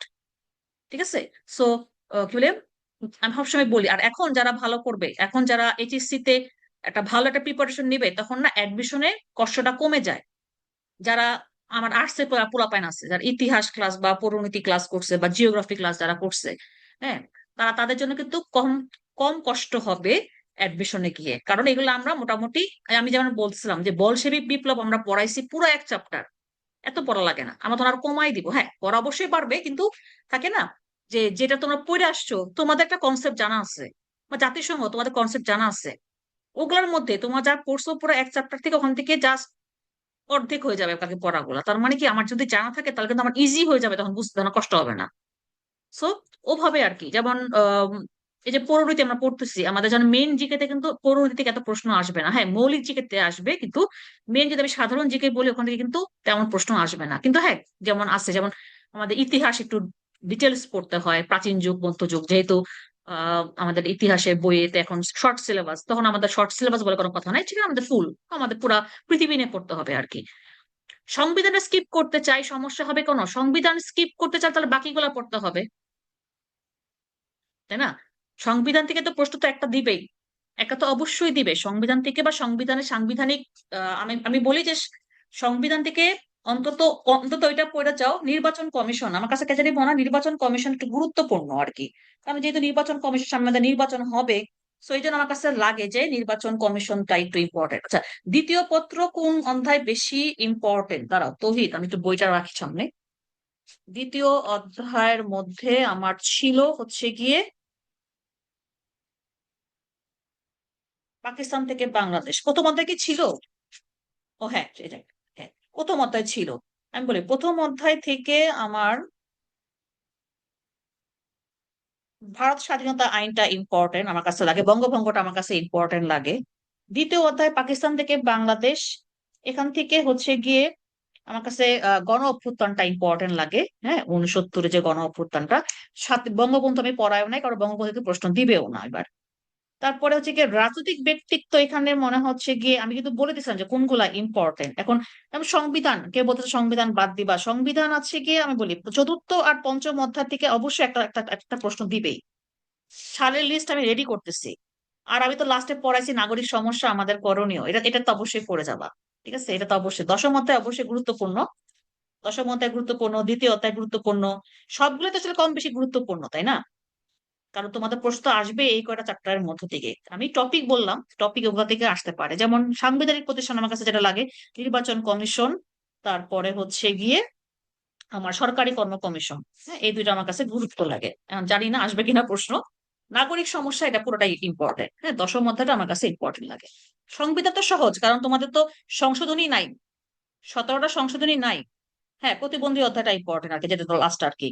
তোমাদের সংবিধানের সংশোধনী নাই, তো তোমাদের এখানে ইম্পর্টেন্ট কি, সংবিধানের হচ্ছে কি আমার মৌলিক যে অধিকার গুলো আছে আমার সেইগুলো আর কি। সেটা তো ইজি আছে, সেটা তো পড়তে কোনো কষ্ট হওয়ার কথা না। হ্যাঁ, যদি তুমি সংবিধান বাদ দাও তাহলে তুমি তাহলে বাকি চ্যাপ্টারটা অবশ্যই পড়বা। হ্যাঁ, ভাসানী, এই যে ভাসানী গুরুত্বপূর্ণ, সোহরাওয়ার্দী গুরুত্বপূর্ণ, যেহেতু শেখ মুজিব এখন নাই, শেখ এই চ্যাপ্টার থেকে প্রতি প্রতি বছর তৃতীয় অধ্যায় থেকে কি প্রশ্ন আসছে শেখ মুজিবকে নিয়ে আমরা দেখছি অবভিয়াসলি, তাই না? গত 15 বছর ধরে এখান থেকে প্রশ্ন আসে, এটা বাদ গেল। শেখ মুজিব বাদ গেলে আবার বাকি মধ্যে আমার কি থাকে, আমাদের যদি বাংলাদেশের যদি মানুষকে বলি তাহলে কি, তোমার ফজলুল হক, সোহরাওয়ার্দী, ভাসানী, তাই না? এই তিনটা থেকে তো অবশ্যই একটা থেকে আসা উচিত, এখান থেকে আসার কথা। ঠিক আছে, তাহলে তো হবে। মৌলিক অধিকার তো প্রস্তাবিত হয়েছে তোমাদের, তো সংবিধানের 4 নম্বর অধ্যায়টা তো অর্ধেক, সংশোধনী গুলা নাই। তোমাদের হচ্ছে শুধু মৌলিক অধিকারের, তোমাদের ওইটাতে আংশিক। ঠিক আছে, ওইটাতে আংশিক। ঠিক আছে, সংশোধনীতে নাই এবার, সংশোধনী নাই। 17টাতে আসলে তোমার 17টাতে সংশোধনী তোমার হচ্ছে গিয়ে এখন তো নাই। ঠিক আছে, কিন্তু এই প্রশ্নটা আসে কারণ আমরা যখন হচ্ছে ওই যে 1 নম্বর প্রশ্ন লিখি তখন আমাদেরকে যে বাংলাদেশের এই পর্যন্ত সংবিধানে হ্যাঁ কয়টা সংশোধনী করা হয়েছে, এটা তোমার কয়টা কমন প্রশ্ন থাকে। সো মনে রাখবা যে আমাদের বাংলাদেশে এখন 17টা সংশোধনী হয়েছে। ঠিক আছে, এটা একটু মনে রাখো, তাহলেই হবে। হ্যাঁ, ঠিক আছে। আর কোনো প্রশ্ন আছে? 6 জুন সালামি দিব না, ওই যে তোমাদের প্রশ্ন গেলে ইতিহাসে শীট দিব, এটাই আর কি। আরেকটু কি বলো অন্তু, বলো।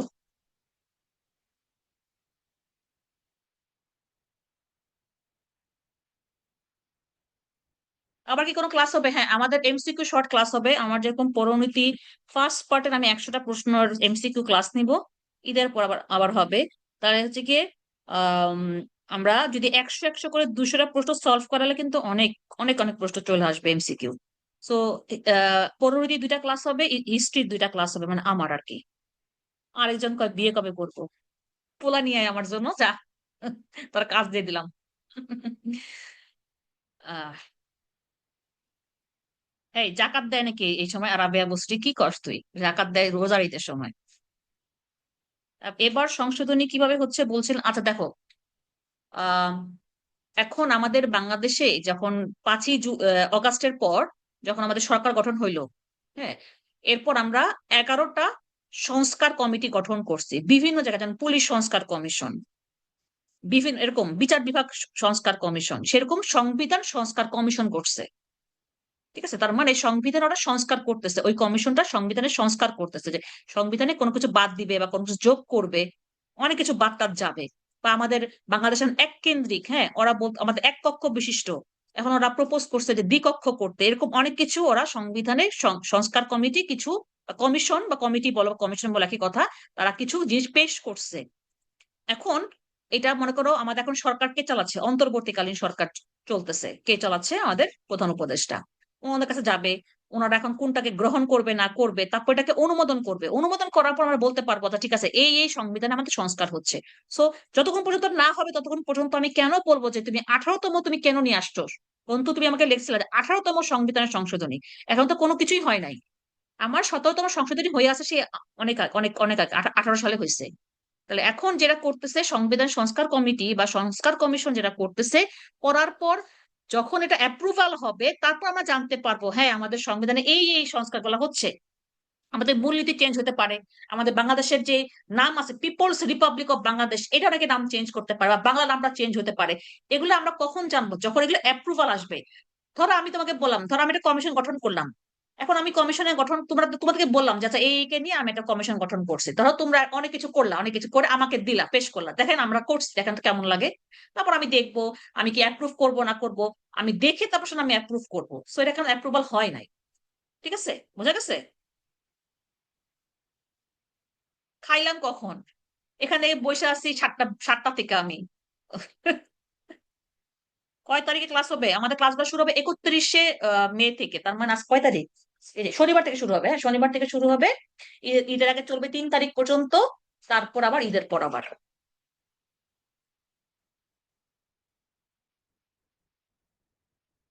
ওকে। আচ্ছা ঠিক আছে, আমার আর কোনো সমস্যা নাই। আমি তোমাদেরকে তুলে সালের শীটটা রেডি করতেছি, সালের শীটটা রেডি করলে আমি পোস্ট করে দিব। ঠিক আছে। ওকে মারুফ, আর কোনো সমস্যা? বা আর কারো কেউ? আমাদের এখানে সবাই তো মনে হয় আর্টসে পোলাপাইনি মনে হয় এখন যারা আসো। সমস্যা তো প্রচুর, তা তো অবশ্যই সমস্যা তো থাকবেই, সমস্যা থাকবেই, সমস্যা প্রচুর।